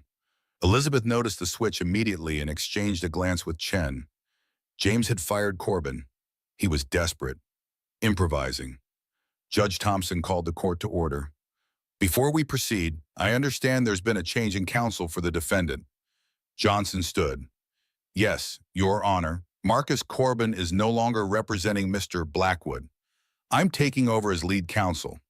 The judge raised an eyebrow but made no comment. Very well. Mr. Johnson, how does your client wish to proceed? Johnson glanced at James, who gave a slight nod. Your Honor, in light of the testimony and evidence presented, Mr. Blackwood wishes to stipulate to the authenticity of the prenuptial agreement. A murmur ran through the courtroom. This was a major concession. Furthermore, Johnson continued, Mr. Blackwood acknowledges the existence and purpose of the Phoenix Trust as described by Ms. Powell. He does not contest her testimony regarding their past relationship or the paternity of her son. Elizabeth felt a wave of shock. James was folding. He was conceding everything. However, Johnson added, his voice gaining strength. Mr. Blackwood contends that the profound personal betrayal clause in the prenup does not apply in this case. The relationship with Mrs. Powell and the birth of her son predated his marriage to Ms. Blackwood. While he regrets not disclosing these facts to his wife, they do not constitute a betrayal of the marriage itself. The concealment was a matter of privacy, not infidelity. Ah, there it was, the countermove. James was trying to separate the child from the prenup, to argue that his premarital actions, however deceptive, didn't trigger the clause that would cost him his company. Judge Thompson looked skeptical. Mr. Johnson, your client deliberately concealed the existence of a child from his wife for 15 years. He established a secret trust to maintain this deception. He continued this active concealment throughout the duration of the marriage. You're arguing this doesn't constitute a betrayal. A betrayal of trust, perhaps, Your Honor, but not the kind of betrayal specified in the prenup. The clause specifically mentions infidelity as an example. The concealment of a pre-existing child, while regrettable, is not infidelity. Chen stood saying, Your Honor, if I may, the clause doesn't just mention infidelity. It refers to an act of profound personal betrayal, including but not limited to infidelity. The language is deliberately broad, and what could be more personally betraying than hiding a child from your spouse? A child who is, by law and blood, the half-sibling of the children that Mrs. Blackwood has raised. Furthermore, Chen continued, warming to his argument, Mr. Chen, Blackwood didn't just hide a past indiscretion. He actively maintained a separate financial life, a separate family, throughout the marriage. He diverted marital assets to maintain this secret. He made decisions that affected the entire family decisions about where they lived, about his work schedule, about their social circle, all designed to keep Catherine Powell and Leo hidden. This wasn't a one-time lie of omission. It was a sustained campaign of deception that lasted the entirety of the marriage. Judge Thompson nodded thoughtfully. Mr. Johnson, your response? Johnson looked briefly flustered. The clause is ambiguous, Your Honor. In contract law, ambiguities are typically construed against the drafter. In this case, Mr. Blackwood drafted the clause, but he clearly intended it to refer to acts like infidelity that occurred during the marriage, not pre-existing conditions. Pre-existing conditions. Elizabeth couldn't help but interject, her voice thick with disbelief. He's talking about his son like a medical diagnosis. Mrs. Blackwood, Judge Thompson warned, please refrain from commenting.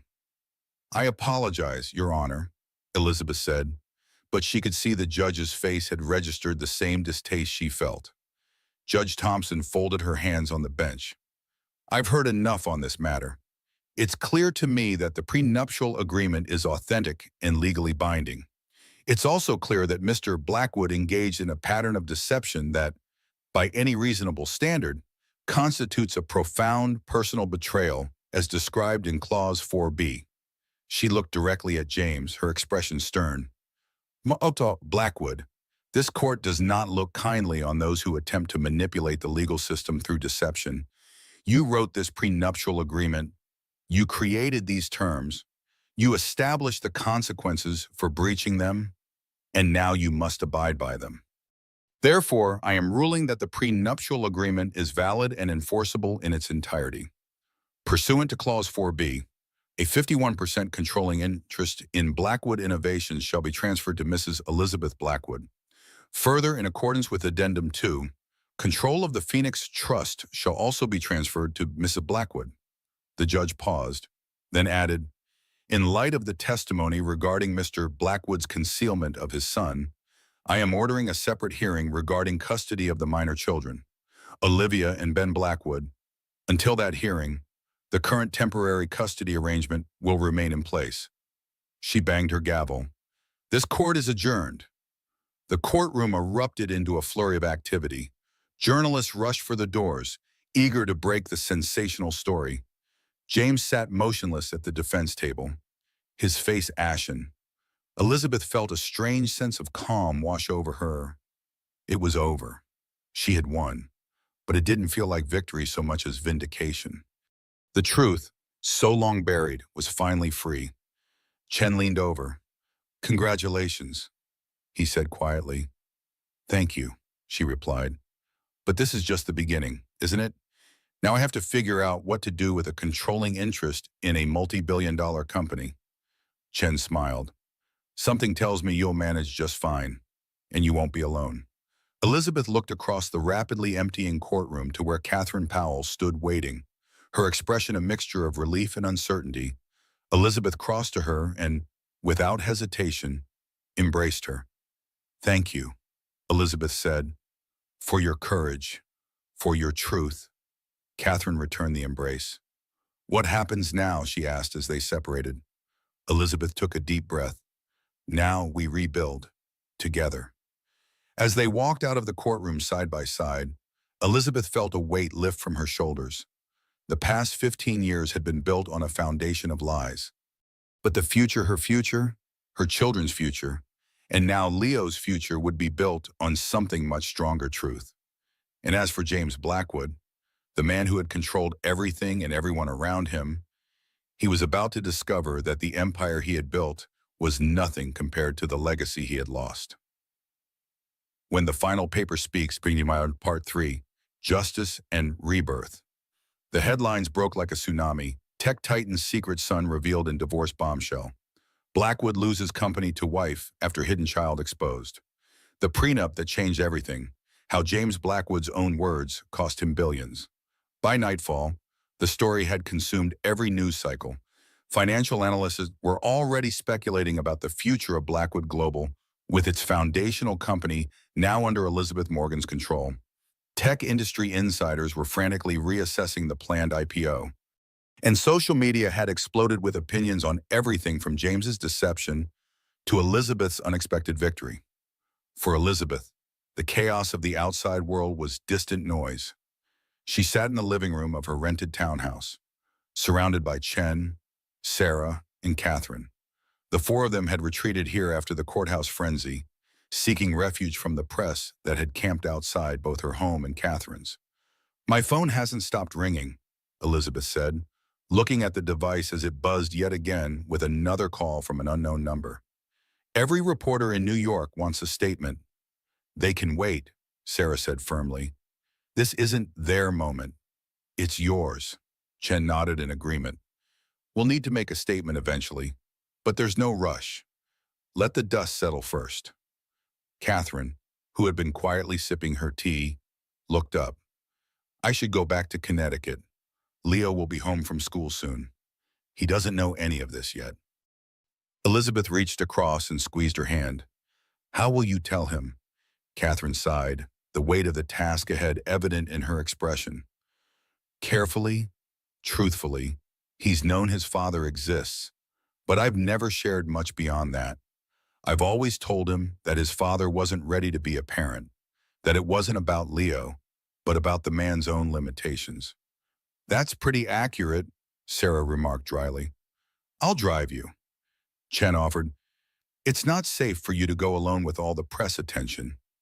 Catherine smiled gratefully. "Thank you. But what about Elizabeth? What happens next for her?" All eyes turned to Elizabeth, who had been the calm center of the storm all day, now in the privacy of her home, with only allies present. She allowed herself to look uncertain. "I honestly don't know," she admitted. "Legally, we've won. I control Blackwood Innovations. I control the Phoenix Trust. But what do I actually do with that power?" Sarah leaned forward, her eyes bright with possibilities. "You could do anything, Liz. Sell your stake and walk away with billions. Run the company yourself. Use it as leverage to secure everything you want in the custody battle." "It's not about leverage anymore," Elizabeth said slowly, working through her thoughts. "It's about responsibility. To my children, yes, but also to Leo, to Catherine, to the thousands of employees who depend on the company for their livelihoods." Chen nodded approvingly. "That's a perspective James never had. He saw power as control. You see it as responsibility. There's something else, too," Elizabeth continued. "For 15 years, I set aside my own ambitions, my own identity, to be Mrs. James Blackwood. I don't want to spend the next 15 years being defined by this divorce, by this victory. I want to rediscover who I am, who I might have become if I hadn't lost myself in his shadow." "The art historian," Catherine said with a smile. "The woman who could spend an hour talking about the symbolism of a wilting flower in an impressionist painting." Elizabeth looked at her, surprised. "How did you know about that?" "James told me years ago. It was one of the things that drew him to you, your passion, your depth of knowledge. He said you made him see the world differently." A shadow crossed Elizabeth's face. "He said the same thing to me. I wonder if any of it was true." "Some of it was," Catherine said gently. "James is a manipulator, but he's not a complete fabrication. There were genuine things that attracted him to both of us. The problem was never what he saw in us. It was what he couldn't see in himself, his own flaws, his own humanity. The room fell silent as they all absorbed this insight. It was strange, Elizabeth thought, how Catherine could still mind this clarity about a man who had treated her so callously. But perhaps that was the difference 16 years of perspective could make. I need to call my parents, Elizabeth said finally. They've been keeping Olivia and Ben away from the news, but they can't shield them forever. I need to be the one to tell them what's happening, at least as much as they can understand. And James? Chen asked cautiously. He'll want to see them too. Elizabeth nodded. He's still their father, that hasn't changed. I won't use them as weapons in this war, no matter what he did. Sarah checked her watch. It's getting late. Catherine, if you're going back to Connecticut tonight, you should probably leave soon. Catherine nodded and stood. Elizabeth, thank you for everything, for believing me, for standing with me, for fighting for Leo even though you'd never met him. Elizabeth rose and embraced her. We're connected now. Our children are connected. Whatever happens next, we face it together. As Chen and Catherine prepared to leave, Elizabeth's phone rang again. This time, it was a number she recognized. Her hand hesitated over the screen. It's James, she said. Sarah's expression hardened. You don't have to talk to him. No, I think I do. Elizabeth answered the call and stepped into the kitchen for privacy. Elizabeth. James's voice sounded hollow, drained of its usual confidence. James, I've been trying to reach you all day. I've been busy dealing with the aftermath of your lies, she replied. But without venom, she was too exhausted for anger. There was a pause. I deserve that. I deserve all of it. But I need to see the kids. Elizabeth, please. They're all I have left. The raw desperation in his voice gave her pause. This wasn't the James Blackwood she knew, the master strategist, always 3 moves ahead. This was a man who had lost everything and was clinging to the one thing that still mattered. You can see them tomorrow, she said finally. I'll bring them to the park near your hotel. Noon. But James, I need to talk to them first. I need to explain things in a way they can understand. What are you going to tell them? His voice was suddenly tense. The truth, or at least a version of it appropriate for a 12-year-old and a 10-year-old, that we're getting divorced, that you have another son they have never met, that our family is changing, but that we both love them more than anything in the world. I do love them, he said quietly. Whatever else I've done, however badly I've failed, I've always loved them. I know, she acknowledged. That's the one thing I never doubted. Elizabeth, he hesitated. About the company, about everything. I want you to know that I understand why you did what you did. I don't blame you. She hadn't expected that. I didn't do it to hurt you. James, I did it because it was right. I know that too. That's why I'm calling.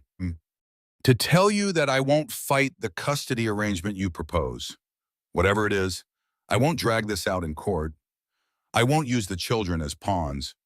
You've shown me what that looks like, and I don't want to be that person anymore.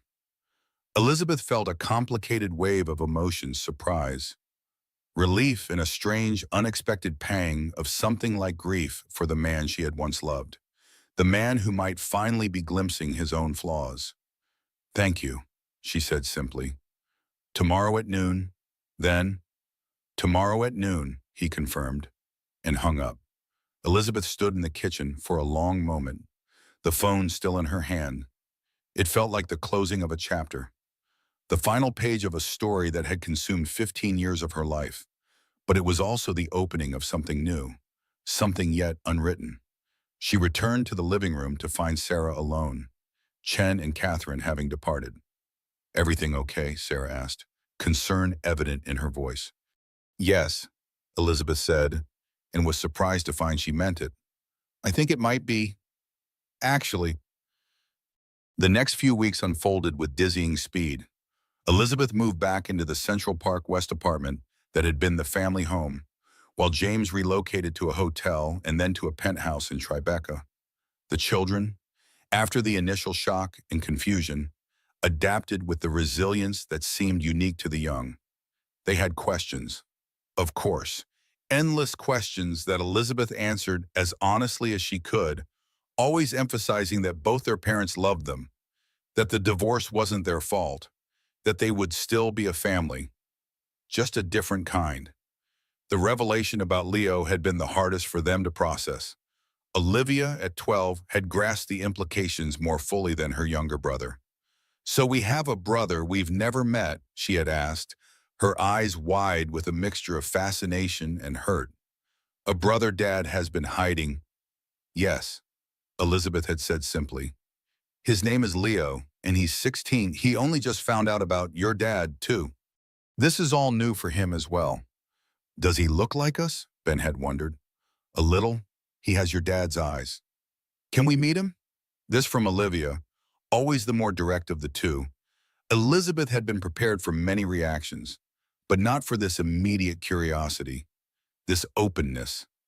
"If you want to, and if Leo wants to meet you, then yes, of course, but these things take time.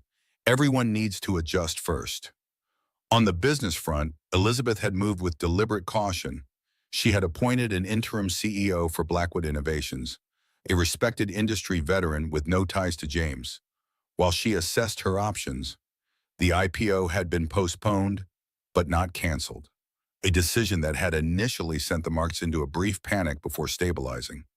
She had also reorganized the Phoenix Trust, removing the onerous confidentiality requirements while maintaining the financial support for Leo.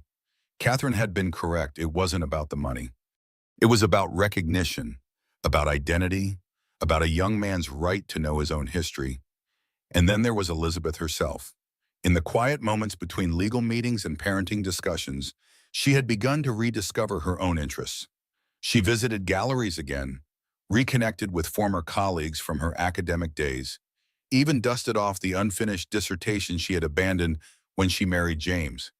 It was during one such moment of personal rediscovery, while browsing in a small antiquarian bookshop in the village, that she received the call from Catherine. "Leo wants to meet them," Catherine said without preamble. "Olivia and Ben. He's ready. If they are up to..." Elizabeth felt a flutter of nervous anticipation. "They've been asking about him almost daily. They're definitely ready." Where they settled on the following weekend, a neutral location, the Metropolitan Museum of Art, a place Elizabeth had always loved and where she thought the surroundings might provide a buffer, a shared experience beyond the awkwardness of their situation.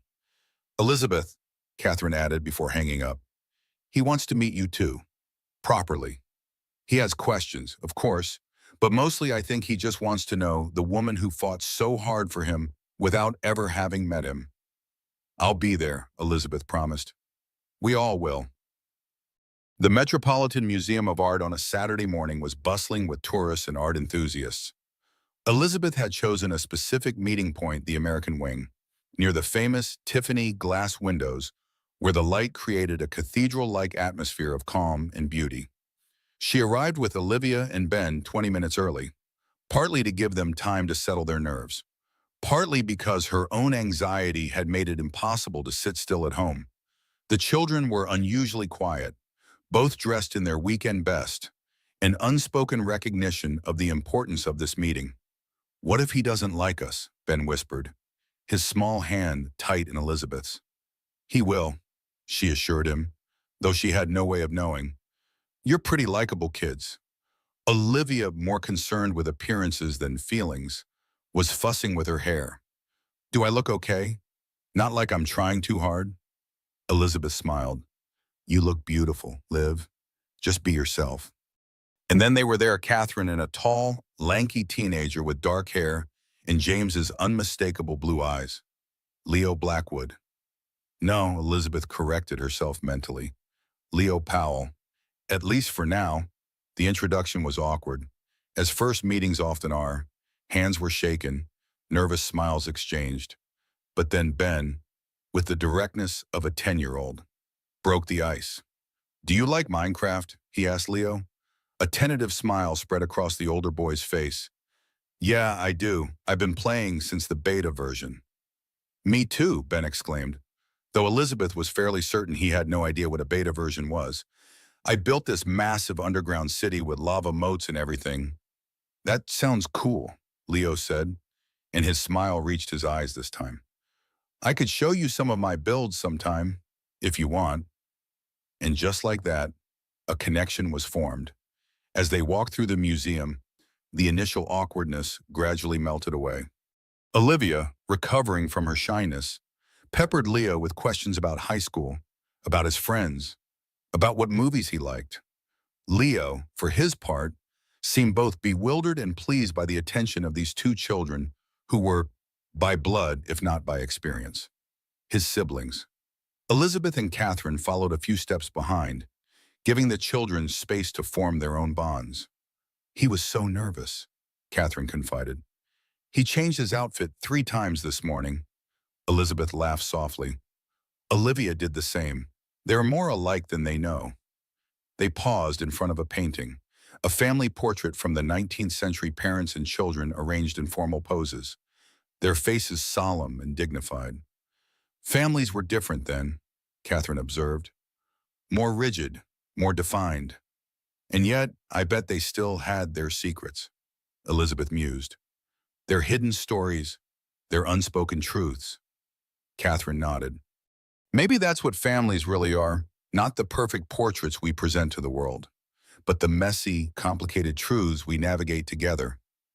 Speaking of complicated, Elizabeth said, lowering her voice, James has asked to meet Leo. Catherine stiffened slightly. When he didn't specify, he just said when Leo is ready, if he ever is. James would like the opportunity to know him. And what do you think about that? Elizabeth considered the question carefully. I think everyone deserves a chance at redemption. James has lost so much: his company, his reputation, his marriage. Maybe, in that loss, he's finding something more valuable: humility, perspective, the recognition of his own humanity. Catherine's expression was skeptical. That's very generous of you. Not generous, Elizabeth clarified. Practical. James is still the father of my children. He's still Leo's biological father. We're all connected, whether we like it or not. The question is, what kind of connection do we want to build from here? They watched as Leo bent down to explain something about a sculpture to Ben, who was looking up at his newfound brother with undisguised admiration. Olivia was taking a photo of them with her phone, her face alight with the joy of documentation, of capturing a moment that marked the beginning of something new. A healthy one, Catherine said finally. A connection based on truth, not lies, on choice, not obligation.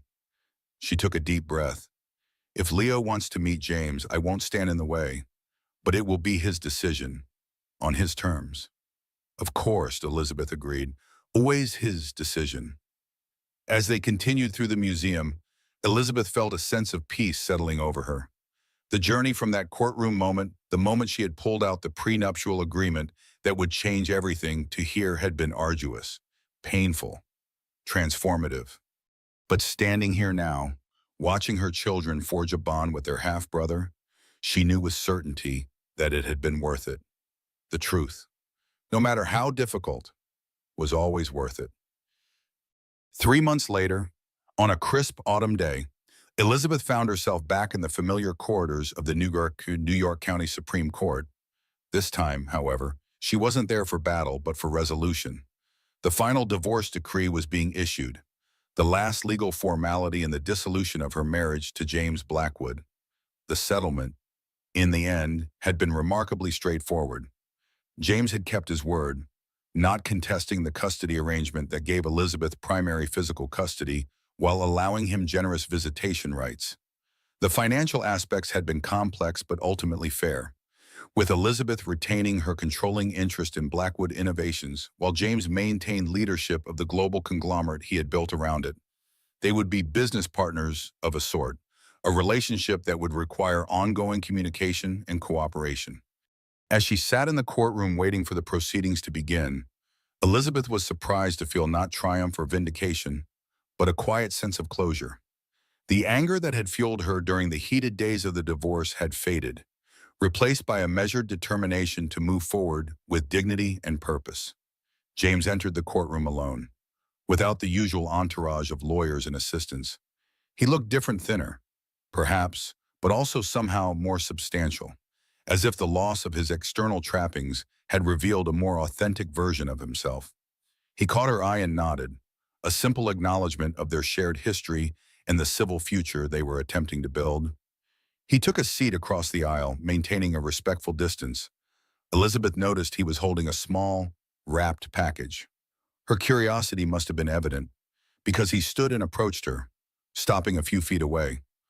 "I wanted to give you this," he said, extending the package. "Before the proceedings start, it's nothing dramatic, just something I thought you should have." Elizabeth accepted it cautiously. "Thank you. Should I open it now?" "If you want to." She carefully unwrapped the package to reveal a book, an old, leather-bound volume with gold lettering on the spine. Her breath caught as she recognized it, The Evolution of Symbolism in Impressionist Art, a rare first edition that she had once mentioned dreaming of owning during their courtship. "You remembered," she said softly. "I remember more than you think." James replied, "I just didn't always show it." He hesitated, then added, "I saw your name in the journal last month, the article on forgotten female impressionists. It was brilliant. Elizabeth, you were always brilliant." She felt an unexpected warmth at the compliment, a reminder of what had once existed between them before power and secrets had corrupted it. "Thank you," she said sincerely. "For the book and for reading the article." He nodded, then returned to his seat as the bailiff called the court to order. The proceedings were brief and formal. Judge Thompson, who had presided over their contentious divorce with such formidable authority, now oversaw its conclusion with efficient grace. Papers were signed, statements were made for the record, and just like that, 15 years of marriage were officially ended. As they exited the courtroom, James fell into step beside her. "So this is it," he said, his voice carrying a note of finality. "This part is," Elizabeth agreed. "But we're still connected, James, through Olivia and Ben, through the business, through everything that happened." "I know." He paused, then asked, "How are they, the kids?" "They're good, adjusting. They miss you. And Leo, have they met him?" Elizabeth nodded. "Yes, several times now. They get along well. Especially Ben and Leo, they have discovered a shared obsession with building virtual worlds." A small smile touched James's lips. "That's good. I'm glad." He hesitated, then asked the question she had been expecting. "Has Leo said anything more about meeting me?" "He's still processing everything. James, it's a lot for a 16-year-old to handle, finding out his biological father is a famous tech billionaire who's been hiding him his whole life. Give him time." "Time," James repeated. "That's the one resource I never valued properly. Isn't it? Always rushing to the next deal, the next achievement, never stopping to appreciate what was right in front of me." They had reached the courthouse steps. The autumn sun cast long shadows across the plaza, the lights soft and golden. Below them, the city pulsed with its usual frenetic energy. But up here, in this moment, there was an unexpected stillness. "I have something for you too," Elizabeth said, reaching into her bag. She handed him an envelope. James opened it curiously. Inside was a formal invitation to the opening of a new exhibit at the Soho Gallery, the same gallery where they had first met all those years ago. The exhibit was titled Phoenix Rising: Emergence and Transformation in American Art. "I'm curating it," Elizabeth explained. "My first exhibit in 15 years. The gallery director remembered me, offered me the opportunity when she heard I was available again." "That's wonderful, Elizabeth. Truly." His smile was genuine, untainted by the manipulative charm he had once wielded so effectively. "I'll be there, if you want me to be." "I do," she said, surprising herself with the realization that she meant it. "Not as my husband, not as my ex, but as someone who once shared my passion for art. as someone who is part of my story, for better or worse. He nodded, understanding the boundaries she was establishing. Thank you. They stood there for a moment longer, these two people who had loved and hurt, and finally released each other, surrounded by the city that had witnessed their rise and fall and rebirth. Goodbye, James, Elizabeth said finally. Goodbye, Elizabeth, he replied. Or perhaps until the exhibit. Until then, she agreed and turned to descend the steps, moving forward into the next chapter of her life. The Soho Gallery that was transformed on the night of the opening. The space, once familiar to Elizabeth from her early career, now felt both nostalgic and new. Her careful curation had turned the industrial loft into a journey through transformation, each room representing a different phase of emergence. From darkness to light, from constraint to freedom, from hidden to revealed. The crowd was a mixture of art world elites, curious patrons, and personal connections. Sarah was there, proudly introducing herself to anyone who would listen, as the best friend who always knew Liz would come back to her roots. Robert Chen attended with his wife, looking somewhat out of place among the bohemian art crowd, but beaming with genuine pleasure at Elizabeth's success. Olivia and Ben had made a brief appearance earlier, dressed in their finest, solemnly shaking hands with important-looking people before Elizabeth had sent them home with the nanny. Even Catherine and Leo had driven down from Connecticut for the occasion. Leo looking simultaneously uncomfortable in his dress shirt and fascinated by the artwork.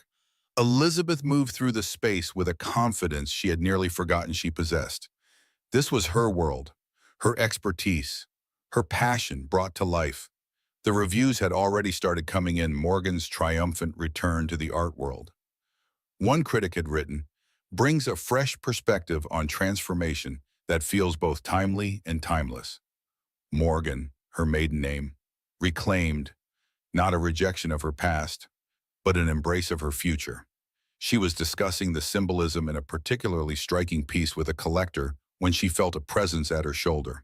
She turned to find James standing there, impeccably dressed as always, but with a different air about him, more observer than owner, more student than master. James, you made it, she said, genuinely pleased. I wouldn't have missed it, he replied. The exhibit is extraordinary. Elizabeth, you've captured something profound here. Thank you. She introduced him to the collector, who, recognizing the name Blackwood, was immediately full of questions about tech investments and market trends. James fielded these politely but briefly before steering the conversation back to the art. I'm just here as an admirer of the curator's vision, he said firmly. If you want investment advice, I'm afraid you'll have to make an appointment with my office. The collector, taking the hint, soon drifted away to examine another piece. That was new, Elizabeth observed. The James Blackwood I knew never passed up a networking opportunity. He smiled ruefully. The James Blackwood you knew was so focused on building his empire that he missed what was truly valuable. He gestured around the gallery. This, what you've created here, it has meaning. It touches people. My life's work has made shipping containers move more efficiently across oceans. There's value in that too, Elizabeth said, surprising herself by defending his legacy. Different kinds of impact, different kinds of creation. They moved through the gallery together, pausing before a particular installation that dominated the final room. It was a phoenix constructed from thousands of fragments of blue paper, rising from a base of corporate documents, legal briefs, and what looked suspiciously like a prenuptial agreement. The lighting was arranged so that the shadow cast on the wall behind formed the silhouette of a woman, arms outstretched. Subtle, James remarked dryly. Elizabeth laughed. Art doesn't always have to be subtle to be true. I saw Leo earlier, James said after a moment.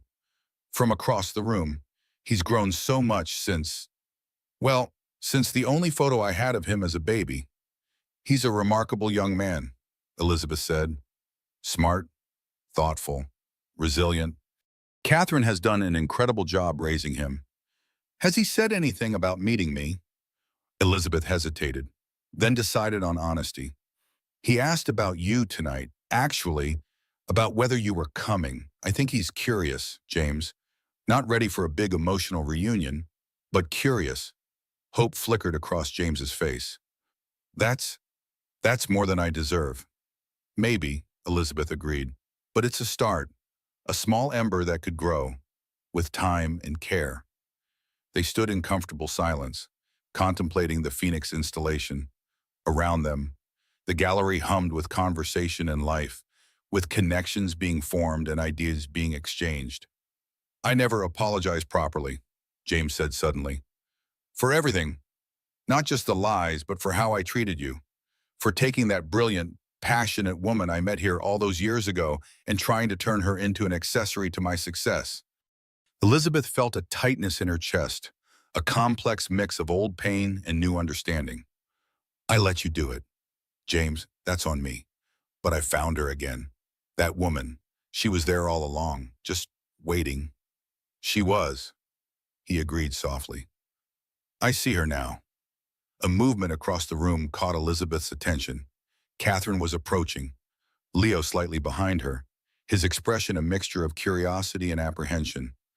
I think someone wants to meet you, Elizabeth said to James, nodding in their direction. James followed her gaze, his body tensing visibly. I don't know what to say to him, he admitted, a rare confession of uncertainty from a man who had once prided himself on always having the right words. Just listen, Elizabeth advised. That's what he needs most right now, someone to listen.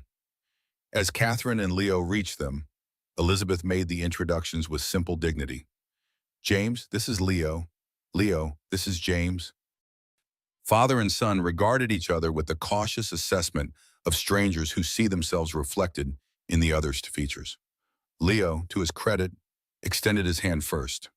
Hello, he said, his voice steady despite the magnitude of the moment. James took the offered hand, his own visibly trembling. Hello, Leo, it's good to meet you. Properly, I mean. Catherine and Elizabeth exchanged a glance, a silent acknowledgement of the fragile beginning unfolding before them. With a subtle nod, they stepped away, giving father and son the space to begin their own story. They'll be okay, Catherine said, as they moved toward the gallery's windows, where the city lights sparkled against the darkening sky. Eventually, Elizabeth agreed. With time and us, Catherine asked. What happens now for you? Elizabeth gazed out at the city, her city, full of possibilities and second chances. Now I curate more exhibits. I finish that dissertation I abandoned.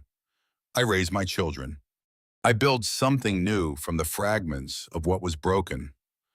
Phoenix Rising, Catherine said with a smile, echoing the title of the exhibit. Exactly, Ahmad, Elizabeth replied. Phoenix Rising. As the evening wound down and the gallery began to empty, Elizabeth found herself alone in the final room, standing before her paper Phoenix. The installation captured everything she had experienced, the destruction of one life, the painful birth of another, the transformation of loss into something powerful and beautiful. She thought of that moment in the courtroom, months ago now, when she had pulled the prenuptial agreement from her handbag. That single action had set in motion events she could never have predicted, had altered the course of not just her life, but the lives of everyone connected to her. One document, one truth revealed, one woman refusing to be erased. Elizabeth Morgan, curator. Mother. Phoenix smiled at her creation and turned out the lights. Tomorrow was waiting, and she had work to do. The story of Elizabeth Morgan and James Blackwood didn't end with their divorce or with the art exhibit that marked Elizabeth's professional rebirth. Like all real stories, it continued to unfold in expected and unexpected ways. Blackwood Innovations thrived under the joint leadership structure that Elizabeth and James eventually established, with Elizabeth bringing a humanities-focused perspective that complemented James's technical vision. The company's IPO, when it finally happened, broke records and created a new model for corporate governance that industry analysts studied and emulated. The children, Olivia, Ben, and Leo, formed bonds that transcended the circumstances of their connection. Leo attended Olivia's high school graduation 4 years later, cheering as loudly as any proud brother. Ben and Leo's virtual world-building hobby evolved into a small gaming startup that James, in a gesture of paternal support, was the first to invest in. Catherine Powell eventually met and married a kind, steady high school principal who looked at Leo and saw not a complication or a secret, but a remarkable young man to be proud of.